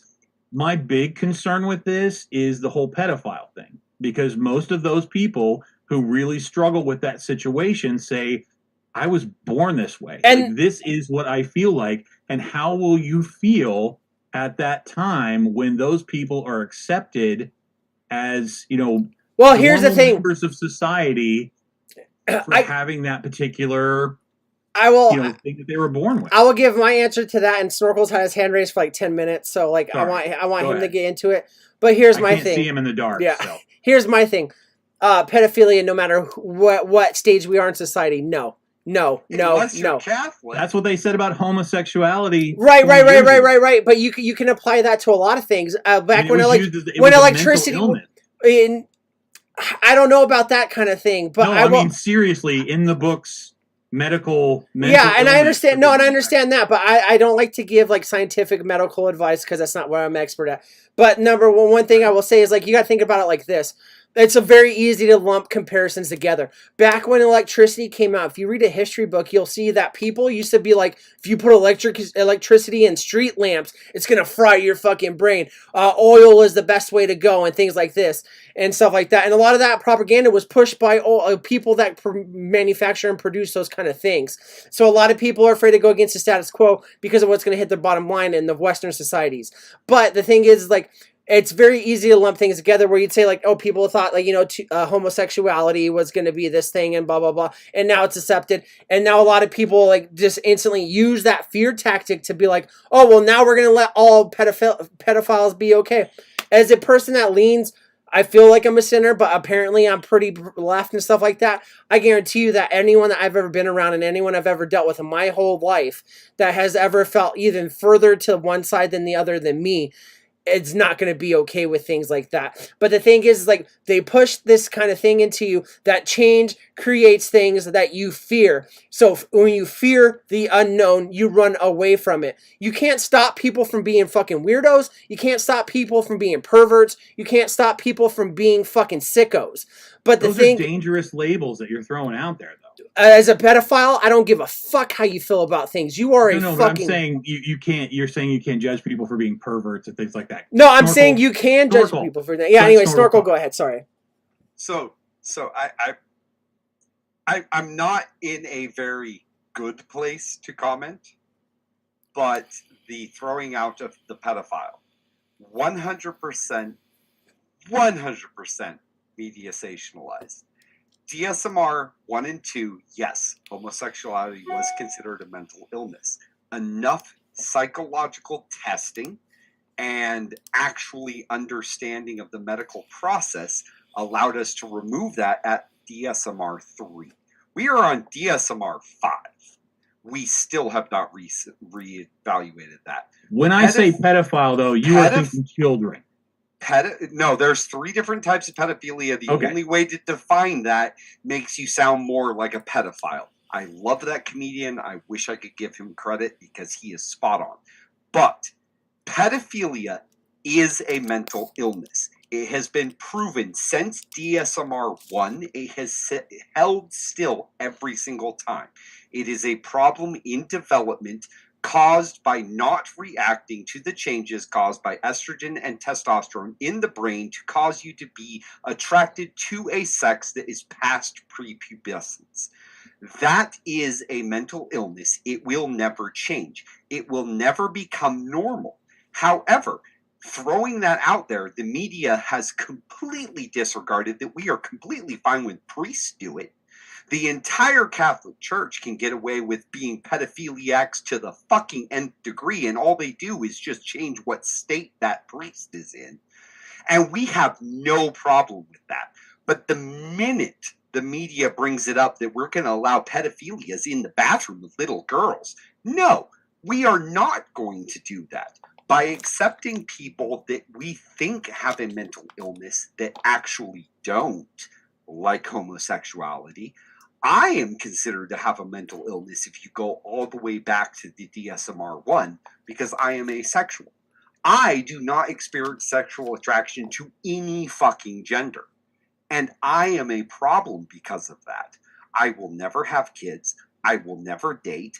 I don't give a fucking shit because masturbation is more acceptable to me than sex. Sex is just masturbation with extra steps. Fuck that shit. I've had enough of it. I'm done. Yeah, that's actually a point that I have for later on. Pedophilia will never be accepted. The media I get what you're saying. onto that. So where do you draw the line as far as what age is a pedophiliac and what age is not? Because girls can be, 13 or 14 years old and produce offspring.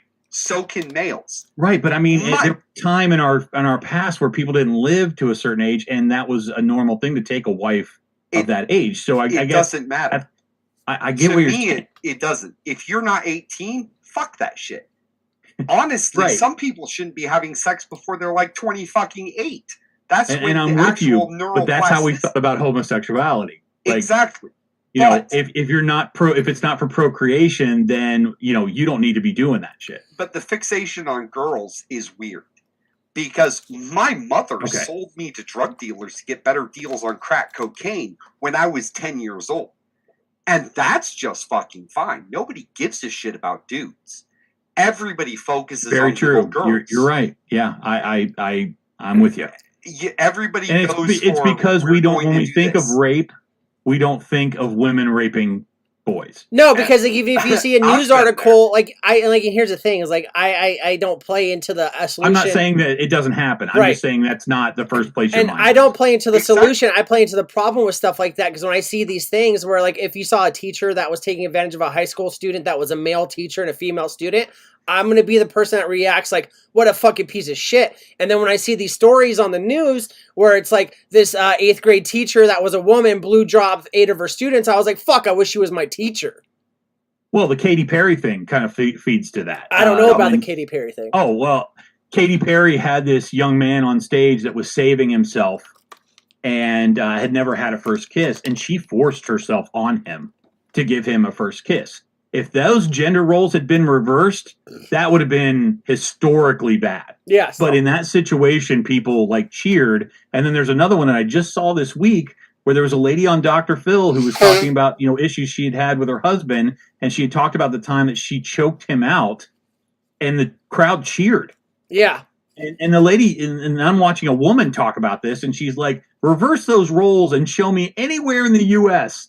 that if a guy chokes out his wife, that he would get a cheer, like an ovation that would happen with that situation. Because So, yes, we've always made the woman seem like the weaker sex. We've always seemed like everything that they do has to be like a giant accomplishment. And not saying that women can't accomplish things or have accomplishments, but we've pigeonholed women into this whole aspect that they're weak, they're not strong, and they do these things that, you know, when they eventually stand up for themselves like a normal average human being fucking should, we give them too much credit. And that plays into the negative aspect of it because there are a lot of women out there that have overcome things and done things like that to either get out of an abusive relationship, to, like, you know, stop being abused or doing things like that.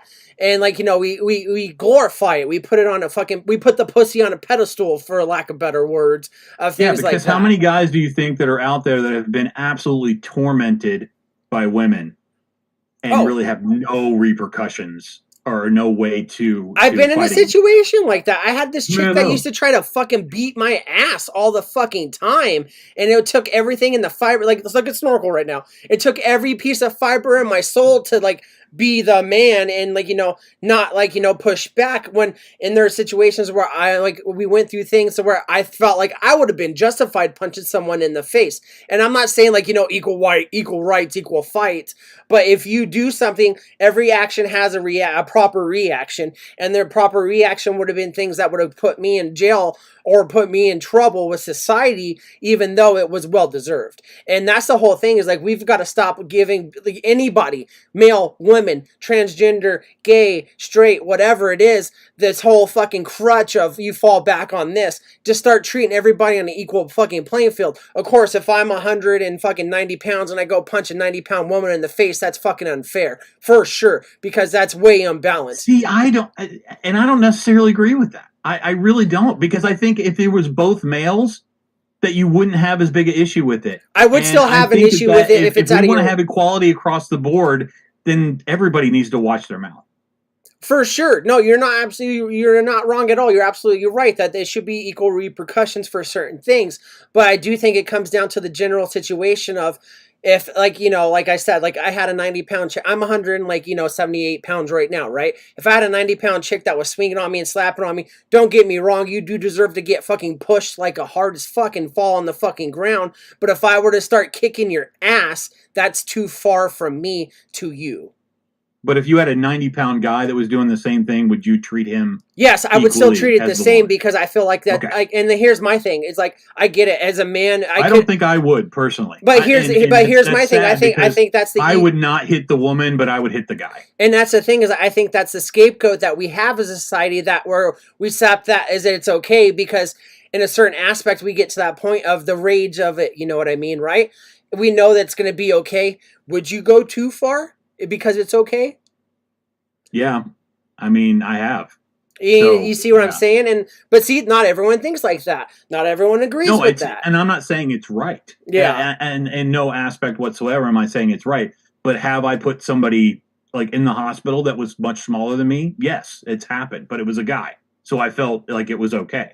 Right. But, I will stand in the way of a woman getting, even though she's in the wrong, screaming her head off and scratching the hell out of some guy's car. Why do I do that? Why do I stand in the way of that? And then the next moment in time, I open the door for her and she gets pissed because, I'm being chauvinistic. Like these but are here's the whole juggling thing things that I really struggle with. And I wonder, which side should I fall on? And I just don't know. That's the whole thing is like, there's no right side. There's no wrong side. It's all situational. Well, there has to be. There's no way it can be. It's either equal rights or not equal rights. There's no way. I don't understand how it can be not. I don't understand how there cannot be a right answer. Because there can't be a right answer. Because I know, Circle, you want to tell me, and I want to understand. You're muted. I am muted. Thank you for noticing that. It is the difference between equality and equity.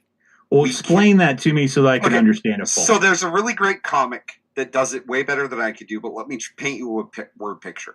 So there's 3 people of differing sizes behind a fence. This is the one. Yeah. Equality is giving all of them one soapbox. The shortest one still can't see over the fence. The medium one barely can, and the tallest one can see just fine. Equity is giving the shortest one 2 boxes, the medium one 1, and the tallest one none. Equity is dividing the burden of responsibility to everybody in a manner that is equal to everybody else retrospectively. Equality is just saying, fuck it, everybody's equal, we're moving on. So what is it that what are we striving to achieve? Equality is bullshit. Equality is a media centralized term. Everybody has to be equal. No, everybody is not equal. One of my best psychology teachers asked, is there any difference between men and women? And there was a shit ton of people that disagreed, said no, and she straight up laughed at them in the middle of a psychology lecture. It was like, no, there is. Males are born with an excess of testosterone that increases their aggression, that increases their muscle tonality, it increases their inability to understand minutia. Women are, or anybody born with a excess acceptance of estrogen, are way more accepting of minutia. They are able to accept the change from time to time. Men don't have a plan. We plan for everything to fail. Every single dude I have ever met never has a plan. We understand that everything's going to fall apart in a second. Every female has a plan. They have a plan for the plan. They have a plan for the plan to plan wrong. That is the difference. There is a huge difference between the male and female mind. But the media wants us to say there's no difference. Everybody's equal. Nobody is equal. You and I, Anthony, aren't equal. Chris and I are. Why did I say Chris? Oh, that's gross. I hate that. Sorry. I hate that. Vandal and I are not equal. Geekus and I are not equal. The media says there are 4 white dudes on this panel. We are all fucking equal. 100%, all of us are 100% equal. That is not fucking true. Every last one of us are 100% different, and we have different needs. But the media sensationalizes that we have to all be equal. We have to all hate the same thing. We all have to eat the fucking paste from the Matrix and fucking enjoy it. We enjoy the flavor of chicken. I don't, but, whatever. That's a different topic, whatever. That's in the existential episode. The media wants us to all say we are equal. But, Anthony, I promise you, you and I are not equal. You and I have nowhere near the same experience. Yet the media wants us to be equal. So it says, you're an old white dude, I'm an old white dude, we have to be equal. We have to share the same opinions, we have to share the same outlook, we have to be the villain. Whereas Vandal and Geekus, a little bit younger, Geekus like 20 years younger, but we'll ignore that. Vandal's like prepubescent, so they have to be completely different because they are of a younger generation. But the thing is that isn't the case. We're finding ways to see our differences to fight each other instead of finding ways to see what differences we have that we could take advantage of and build each other up. You bringing up just this episode, you shouldn't do this. According to, again, I'm sensationalizing as well. According to the media, you should be just completely happy being whatever you are, and all us young people need to get it together. Well, no, and that's my point of bringing this up to begin with. But you brought this up. Because I'm willing to step out on this ledge and say, I know there are things that I believe that are probably... Exactly. I hate even saying wrong, because where does that fit, you know? But And I guess I need to go back to my original question of, instead of, what are we trying to achieve? What they want us to achieve, do The they media really want never us to wants achieve us to- equality, or do they really want us to achieve equity and they just don't The understand? media They doesn't don't want us to want achieve to- anything because No, once they we're want separation. because if we're Okay. fighting and we're doing things, it's easy to sensationalize and use it to their advantage to make money off of, to get views off of, which is all the media wants, is to make us fight each other. And that's what's happening heavily in the media. That's what's happening right now in our politics. That's what's happening right now with the day-to-day things. Like you, Anthony, I know you're an older white guy and all this stuff, and not to generalize you and stuff like this, but you've grown up and you've gone through different things where you're taught to thought this, right? And nowadays they're telling you these people that are different, they're coming in and doing this, they're your enemy.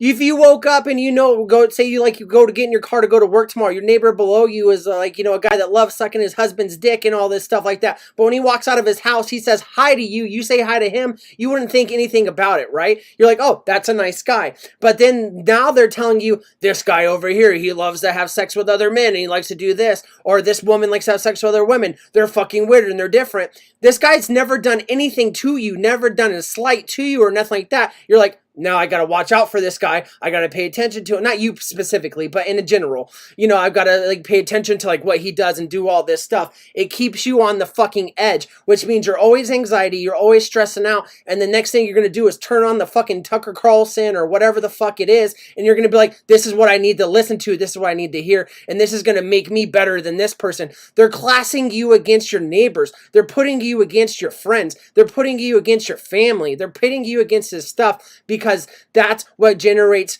problems and views. When you scroll through Facebook, what do you see? People complaining about women, transgenders in sports. It's just You see all this stuff instead of just so saying, bad. damn, this dude It chopped is his so fuck, bad. and for a lack of better words, and not to sound super abrasive, damn, this dude chopped his dick off and now he's swimming better than these women he's with or whatever, blah, blah, we hate him and all this stuff like that, or do all this stuff. And it has nothing to do with your personal life. It has nothing to do with your day-to-day. You're going to go to work. You're going to produce the things that get you a paycheck. You're going to go home and buy the things you want. It applies to nothing that has anything to do in your personal life. But they're sensationalizing it so much that you fucking hate your neighbors. You hate your family. You hate your friends. And then now you have a reason to be angry. And then you're not just going to think about it oh, I don't like this guy because he's a cross-dresser. I don't like this chick because she eats another fucking girl's vagina. I don't like this stuff. And now you're going to, you can't just leave it at that.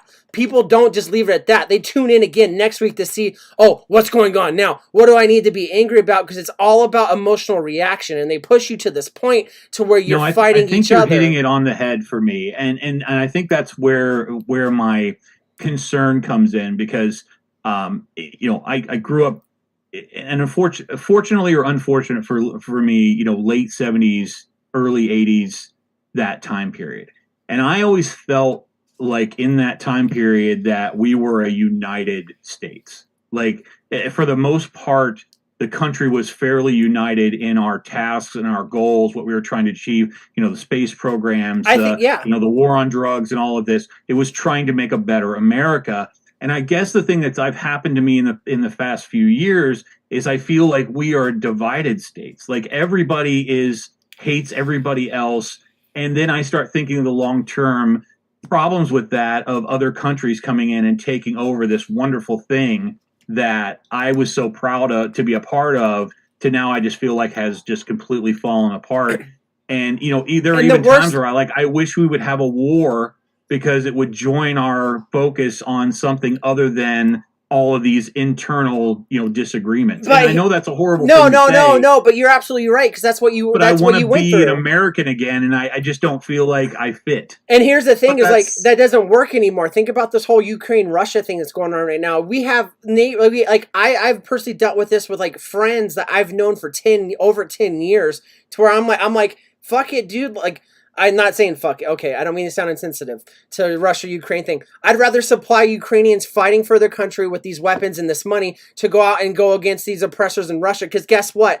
Eventually, if that didn't happen and they continued on, guess who's going? Our children, our youth are going over there to fight that war, because it's not going to fucking stop. There's no fucking time in history where something has gone on to where, someone's got something that they wanted to that point and stopped. It doesn't work like that. You keep pushing and pushing and pushing until you're pushed back.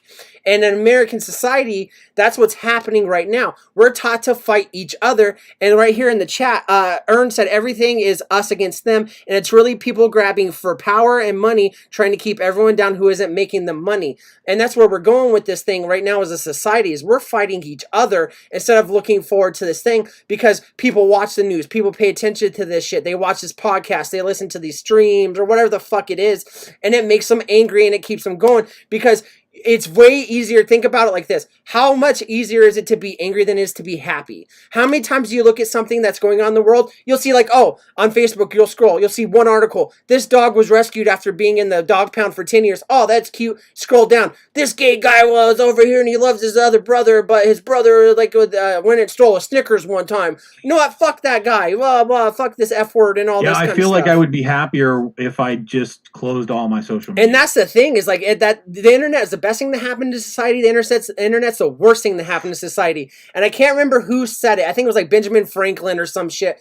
I might not be exactly right. America will never fall from an enemy from the outside. It will fall from an enemy on the inside, from us tearing each other down apart. And that's exactly what's happening. Thomas Jefferson. And that's exactly what's fucking happening. Although, to say something to Anthony, what his point was a little bit before this. You and I aren't too far apart. I like a decade, I think 1 year. So I'm born in 72. 81 for me. Okay. So you and I are both almost a in decade.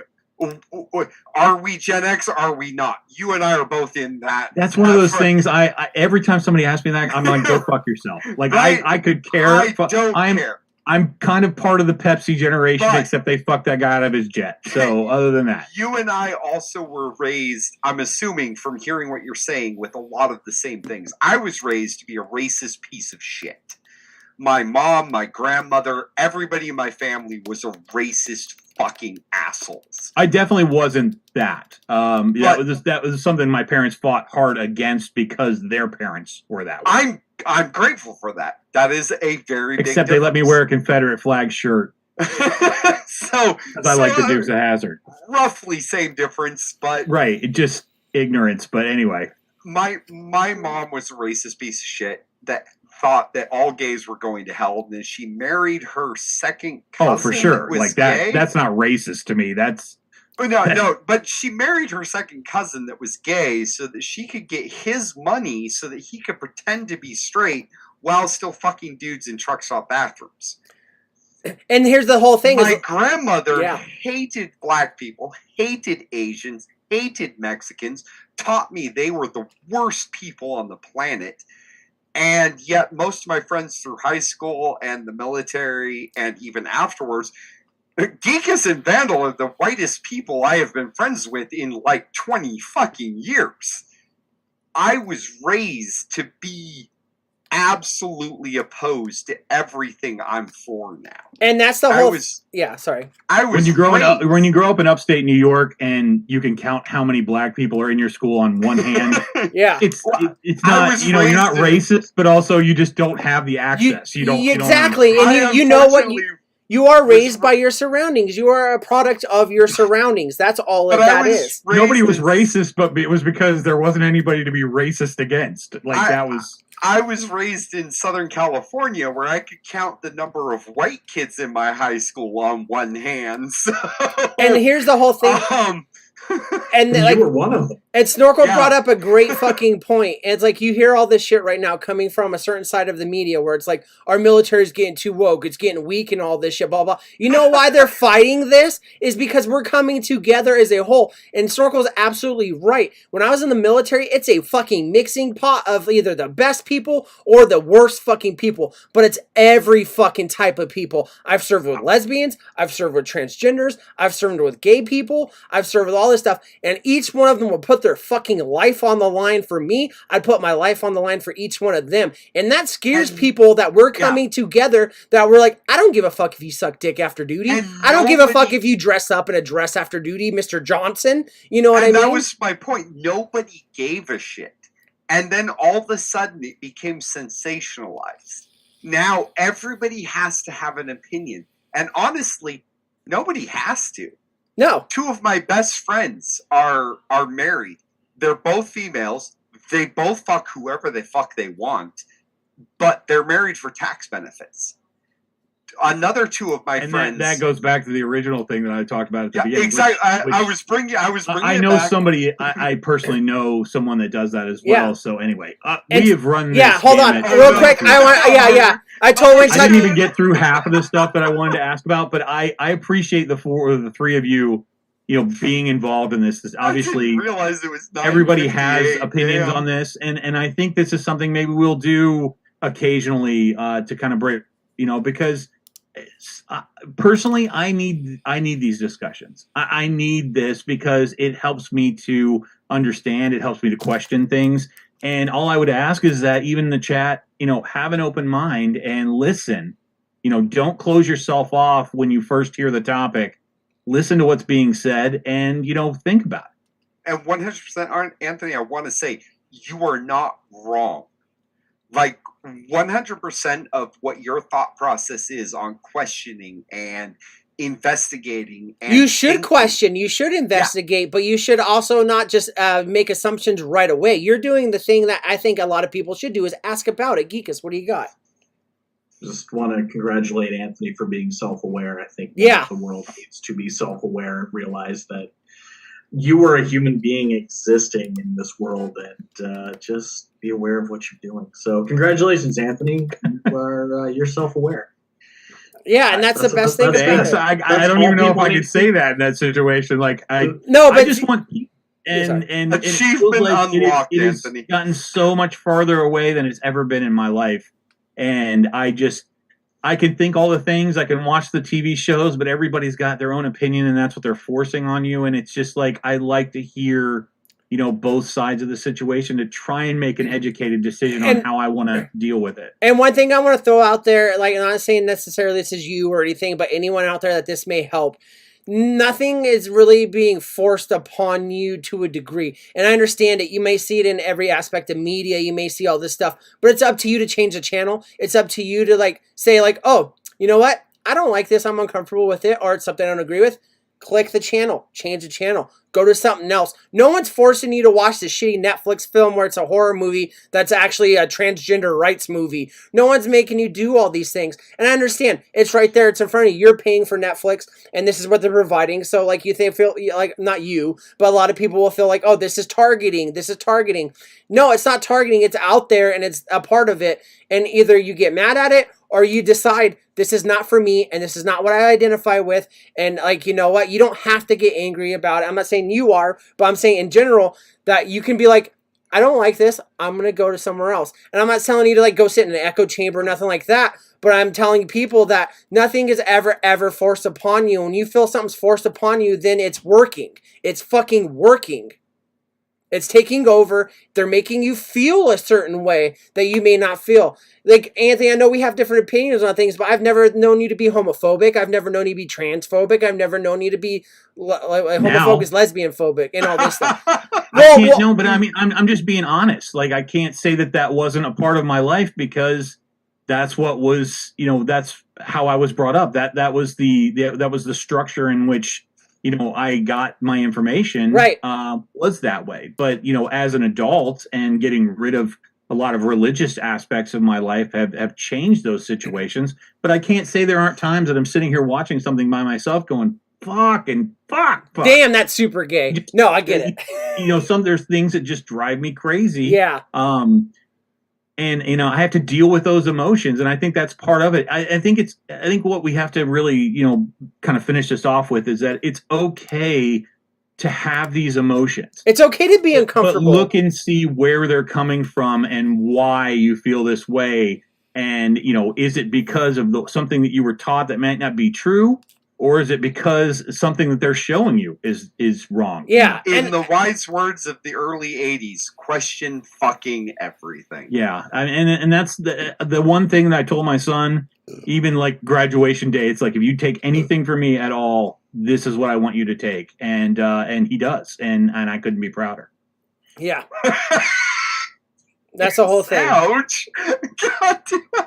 And like Ern put it in the chat, and I think this is something, I'll end on this, we'll get into boat parts, because I actually just experienced something like this recently when I went to a weed dispensary. But Ern says, just like no one should expect you to know their preferred pronouns, but after they tell you, you should respect that and use them. We can't know something until we learn it. That's the important part. It's always to be learning, evolving as a person. So not too long ago, I went to a dispensary with Delane, right? And we go in, and they usually have the butt tenders, they call them, or the weed tenders or whatever. And it's someone that, like, they'll place your order on an iPad or whatever, and you go to the checkout and you cash out, you pay for your stuff. And there was this person, like, I don't know them well enough to know what their pronouns would be or whatever, but it was clearly someone that was born a male, that was, and I'm not even gonna lie to you, beautiful makeup, nails done, eyelashes, and all this stuff, right? And so they're like, oh, blah, blah, blah, this person can help you over here. I can't remember what their name was. I think it was like Alex or something like that, right? And I'm like, hey, Alex, nice to meet you, blah, blah. That's what I'm looking for. It doesn't make me uncomfortable. I've been through a whole lot of different stuff. Not saying that it wouldn't make everyone else uncomfortable, but I was like, all right, cool. And I didn't know what this, how to address them directly, because I feel like I try to be conscious of this kind of thing. Because if you want to be called a fucking unicorn, just tell me, I'll call you a fucking unicorn. I don't care. And that's the whole thing. It's like when someone's like, I played basketball in middle school, so I'm a basketball player my whole life. No, you're fucking not. But whatever, that's what you want to be called. That's fine. So we went through it, and I was like, trying super hard to, like, not step on any toes or anything, because it's not my place to make you uncomfortable. You're providing me with a service, and I'm here, and you have the expertise I need. And then someone came up that was a coworker to this person that I thought may have been someone that identified as a female, right? And they go up to him as a coworker, so obviously they know him better than I do. Thanks, dude, you're the best. Dude, you're the best. Oh, yeah, no problem. They did it, and they said hi, and did him the little daps and all that stuff. But like Ern said, it's all about just fucking, if someone tells you this is how they feel about it, and if it doesn't make you go out of your fucking way to treat them like a human and just give them that little bit of self-respect, especially someone that you're going to meet in passing, because I'm never going to see that person again, give them the respect that they want and the respect that they need, and then go on from there. And that's it. That's all you have to do. Be nice to fucking people. That's all you have to fucking do. And I guarantee you your life's going to be a million times better. That's on that same note, though, when you're dealing with an older person, if you have a preferred pronoun and they fuck up, don't beat them over the head. They're trying. Well, and that's the thing. Like, I have one person in particular in my life, and I would fuck up. And it wasn't on purpose. It wasn't to demean. Honest to God, it was just like, I've known you by this gender and this name for so long, and you've changed this, and but I think people will notice the difference. I don't do this on purpose, but I could see someone from the outside going, "That guy's a fucking bigot." And here's the thing: I'm not doing that on purpose. Here's the thing: that person will understand that they knew you at a different point in their life. No, and the person themselves, right? And that's the whole. I honestly, sometimes would change it, midstream. Like, right? Okay. Yeah, and that's the whole thing.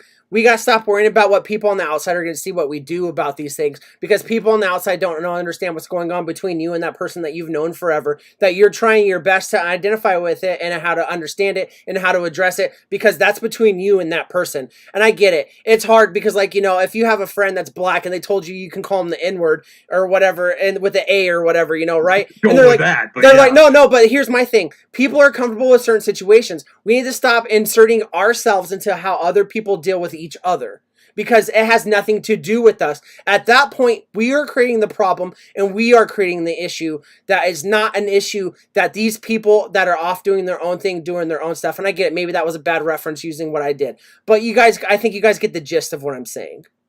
Fist bump, Ern. There you go. Yeah. But anyways, we are... Unfortunately, Ern, I have a segment set up for you in a later show that I've been working on. And so we'll see how you deal with that. Yeah. Anyway. All right, we're gonna jump into some comical. boat parts. All right, I'm gonna roll, Anthony. If you want. I'll be dead honest.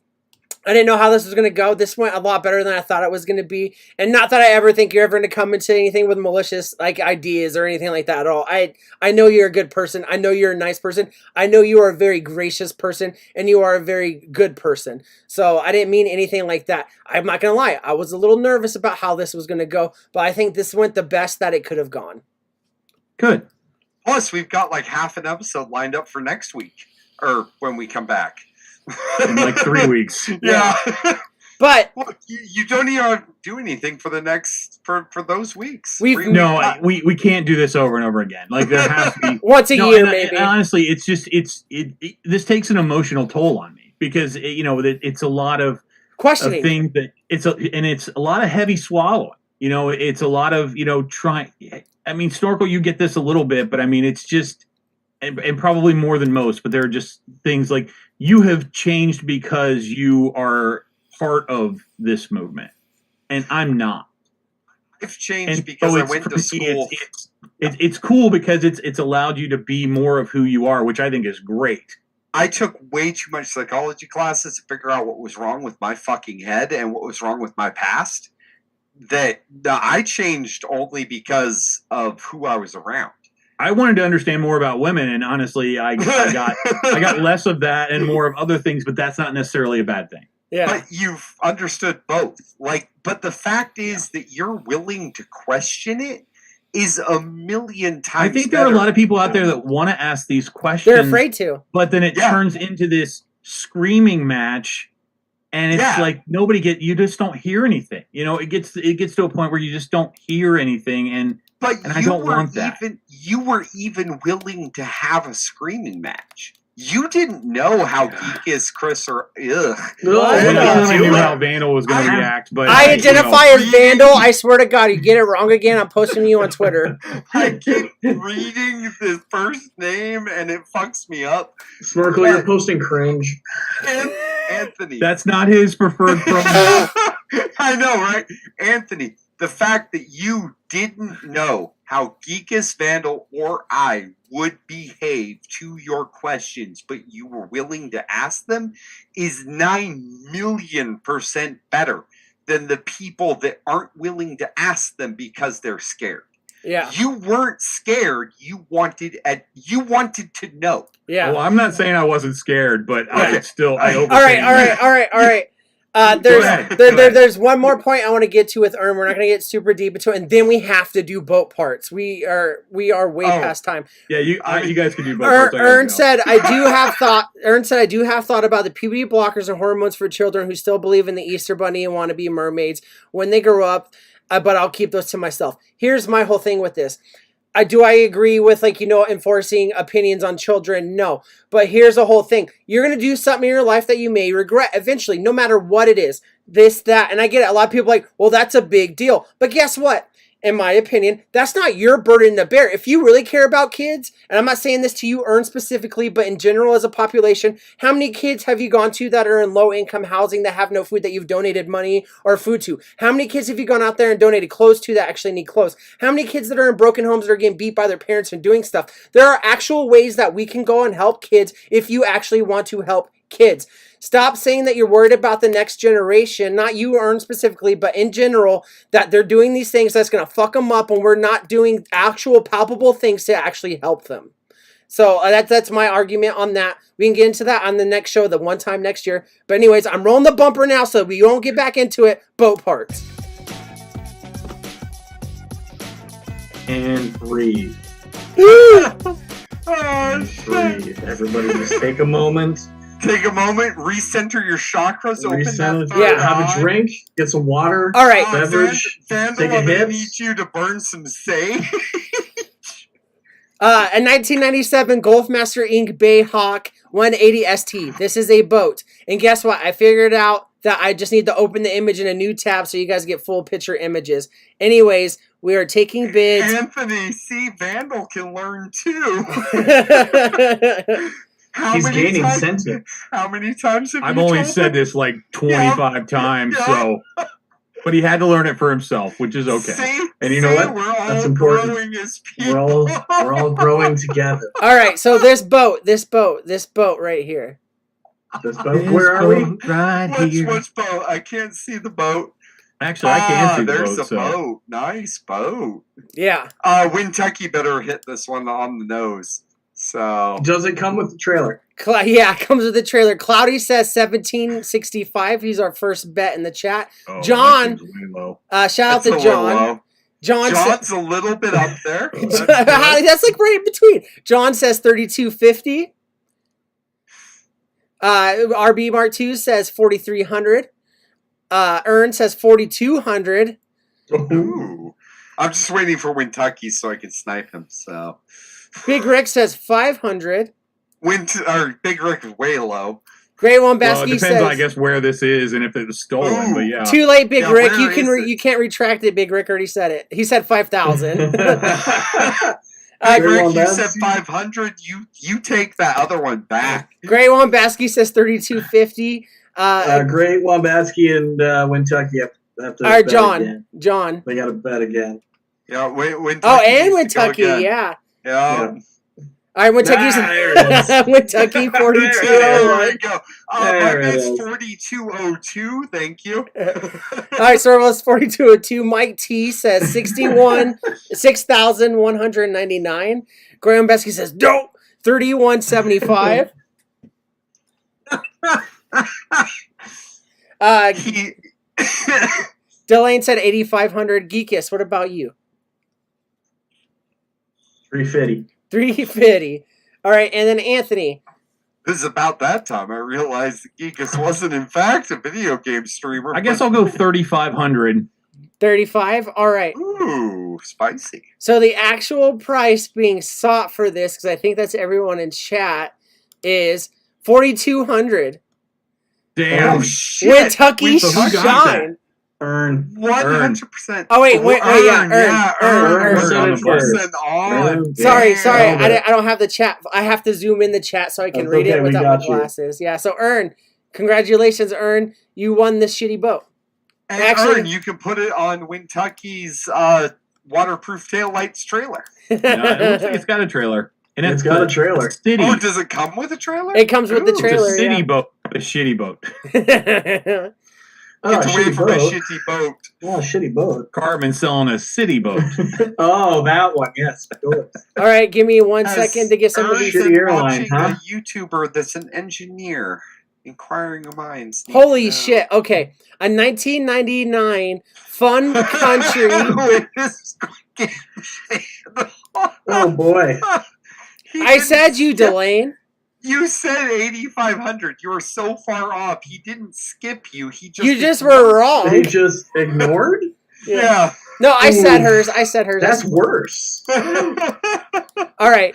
A 1999 Fun Country 65-foot houseboat, blank price. So I'm going to throw up these pictures. Houseboat? Yeah. This is a nice fucking boat. Like, I would buy this boat if I had. I need to wait for this to show up on the. All right. So the pictures are YouTube. coming up right now. But so this is the outside, the first picture that will show up. This is the backside. It's got a balcony dock. Balcony Ooh, kinda backside. thing. You're showing me the backside Yeah. already? Ooh, wow, that's extra. That's usually Usually extra. it takes. And a then it touch of also cheese. has, if you look at this, it's got this is on the top, a patio with a fire pit and a wraparound couch. RB Mark II says it's equality. Oh no! Way to bring it around. And then in this I like picture- better than a fire on a boat. Yeah, and then he got a satellite seems dish. fine. It looks like Can internet I- satellite dish. Can I buy this? Do I have the credit? No, I don't. I'm a millennial. I don't have the credit. But could I? John says. John says. I mean, this no is- offense, Snorkel, but anybody that's showing your background is probably not getting a boat with a satellite. dish. Hey, I am not. Offended I'm by assuming the- your I- financial situation, but I yeah. am not offended by. There's that also, statement. if you look at this next picture, a full size AC unit that would Oh my power a God. house. all I'm seeing is a giant picture of just the satellite. Yeah, dish. it's coming up. It's coming up. And then That's a swanky AC unit. this is the living room inside the boat. I could see a squirrel shitting on that AC unit. And then shitting upon itself. Yes. All right, so chat. we Jordan got- Belfort live on this fucking boat? Yeah. John Vigilati says, if it's the one from Too Fast, Too Furious, 10,000. Cloudy says $20,000, $20,099 X video. Ern says 17K. Delane says, Jacques, like I can't hear through the wall, so I know how far back the delay is. Delane, you have no clue how far the delay is. Big- It's like 6 weeks at minimum. Big Rick says Boats 20. and toes Pornhub here. Right. Big Rick says 22,000. Kentucky Shine says 31,995. Kansas City Chiefs game are they watching? I don't fucking know. I know I look like a football guy. Went to Great One Basky says 21,750, but does include the casting couch. Delane says 41,000. Delane says 41,000. She can hear it through the walls. No, she can't. $41,001, Bob. Think of the Pornhub videos you can shoot on this, says RB Mark II. Ern says, I live in this in a heartbeat. Ian says, 8,800, Bob. What's up, Ian? I want this. Mike T says 26,500. RB Mark II says 32,500. Snorkel, how bad do you want this money wise? $41,001, Bob. 41,001. All right. Geekus, what about you? Put this out on 41. Saskatchewan 41. Bay. The Saskatchewan.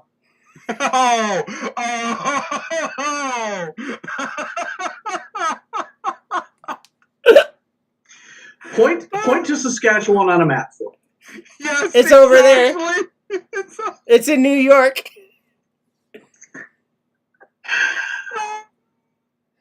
So what's your big Geekus? $41,002. $41,002. Of all the things that could have been controversial on this show, it was that statement. That. You Snort- guys sat through 2 hours. This is where it ends. This is where it all comes to a head. All right, Anthony, what do you think? I'm gonna go 33,000. 33,000. Ooh, good bid, good bid. All right. The actual price being sought for this boat, which none of you got near, is $132,500. What was it? Wow. $132,000. Geekus, right? I am the closest without No, looking. you're Geekus not. bid one over you, didn't Yeah. I won over you, bud. Oh, you did one over me? I sure Okay. did. I sure did. Yeah. Good job, Geekus. Well done. Thank you. Thank you. And also, Delane, that is not the Falcons and the Titans. One of them was in red. What team are you thinking of between that's Buffalo Falcons and and Falcons Kansas could be City. in red. The Falcons That's would true. not be in red. They They're, would. they're though. red and black and They're red white. and black. Yeah. But- Their home uniforms are red. Yeah, but not red and yellow. Oh no, definitely not. That was Buffalo. red, white, and yellow. Those or the Buffalo and Kansas. Redskins from back Or in it could have been, Redskins. whatever they're called now, the pussy It was- or whatever. Sorry. All right, boat parts, boat parts. This is literally the title. I'm so glad that this is what. This is literally the title. Boat parts hydrofoils. I don't know what the fuck a hydrofoil is. Ooh. Okay. Okay. Why Cleveland don't you know what Caucasians, a you know. Hydrofoil is. So I feel offended that you don't know what a hydrofoil is. Oh, I know what a hydrofoil is. I know, but Vandal just Vandal said he doesn't know what a It's okay. hydrofoil He is. lives in a With desert. a It's big- fine. Graham fucking thing Basky on the said on bottom. that last one, damn, you'd have to make a lot of porn to pay it off.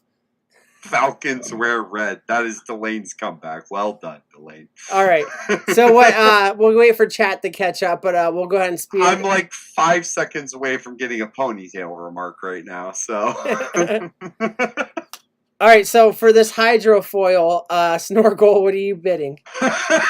I'm waiting for Kentucky. Move on to one of the other people.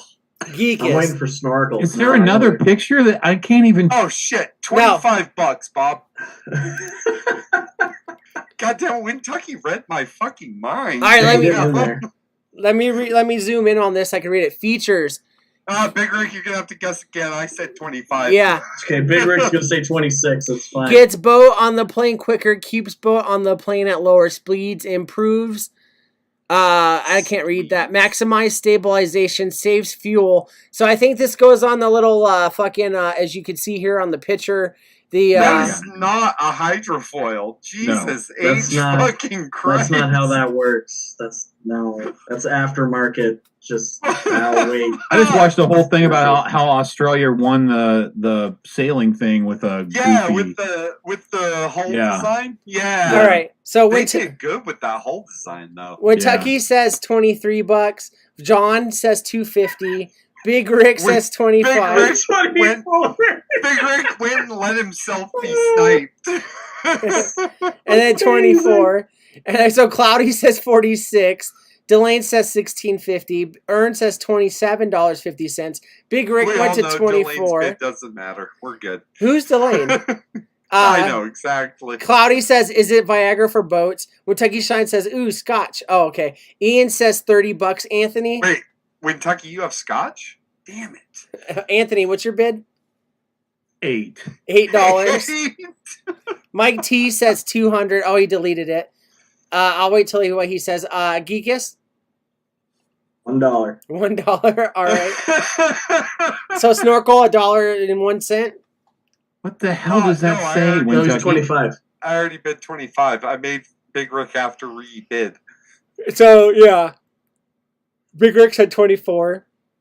Can you read what Kentucky said? Because I Yeah, he said, David "Ooh, Moyle Scotch, the translation there. smokier, the smokier and the petty, the better for me, and a good cigar."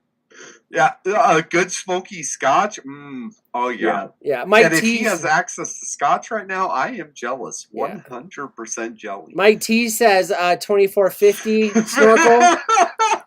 Nice. This is so good. So snorkel, Well done, team. you said I 25, already said 25. and 25. Geekus said I what? said $1. $1. All right, $1. Anthony, we got yours. Yeah. All right, Several cool. bottles of whiskey. Kentucky, you're still speaking my language with some whiskey? Hells yeah. The actual As price long as being you don't say bourbon, we're good. yeah, bourbon's fucking gross. The Bourbon's actual disgusting. price being sought for this, what is it, boat parts hydroplane or whatever, is $25.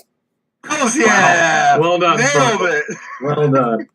And that's our last boat part for the night. We are at almost an extra Way half over. hour show. Extra half hour. But hey, Congratulations. when you're here talking about things among friends, it moves fast. I had a great time tonight. I hope everyone in chat did too.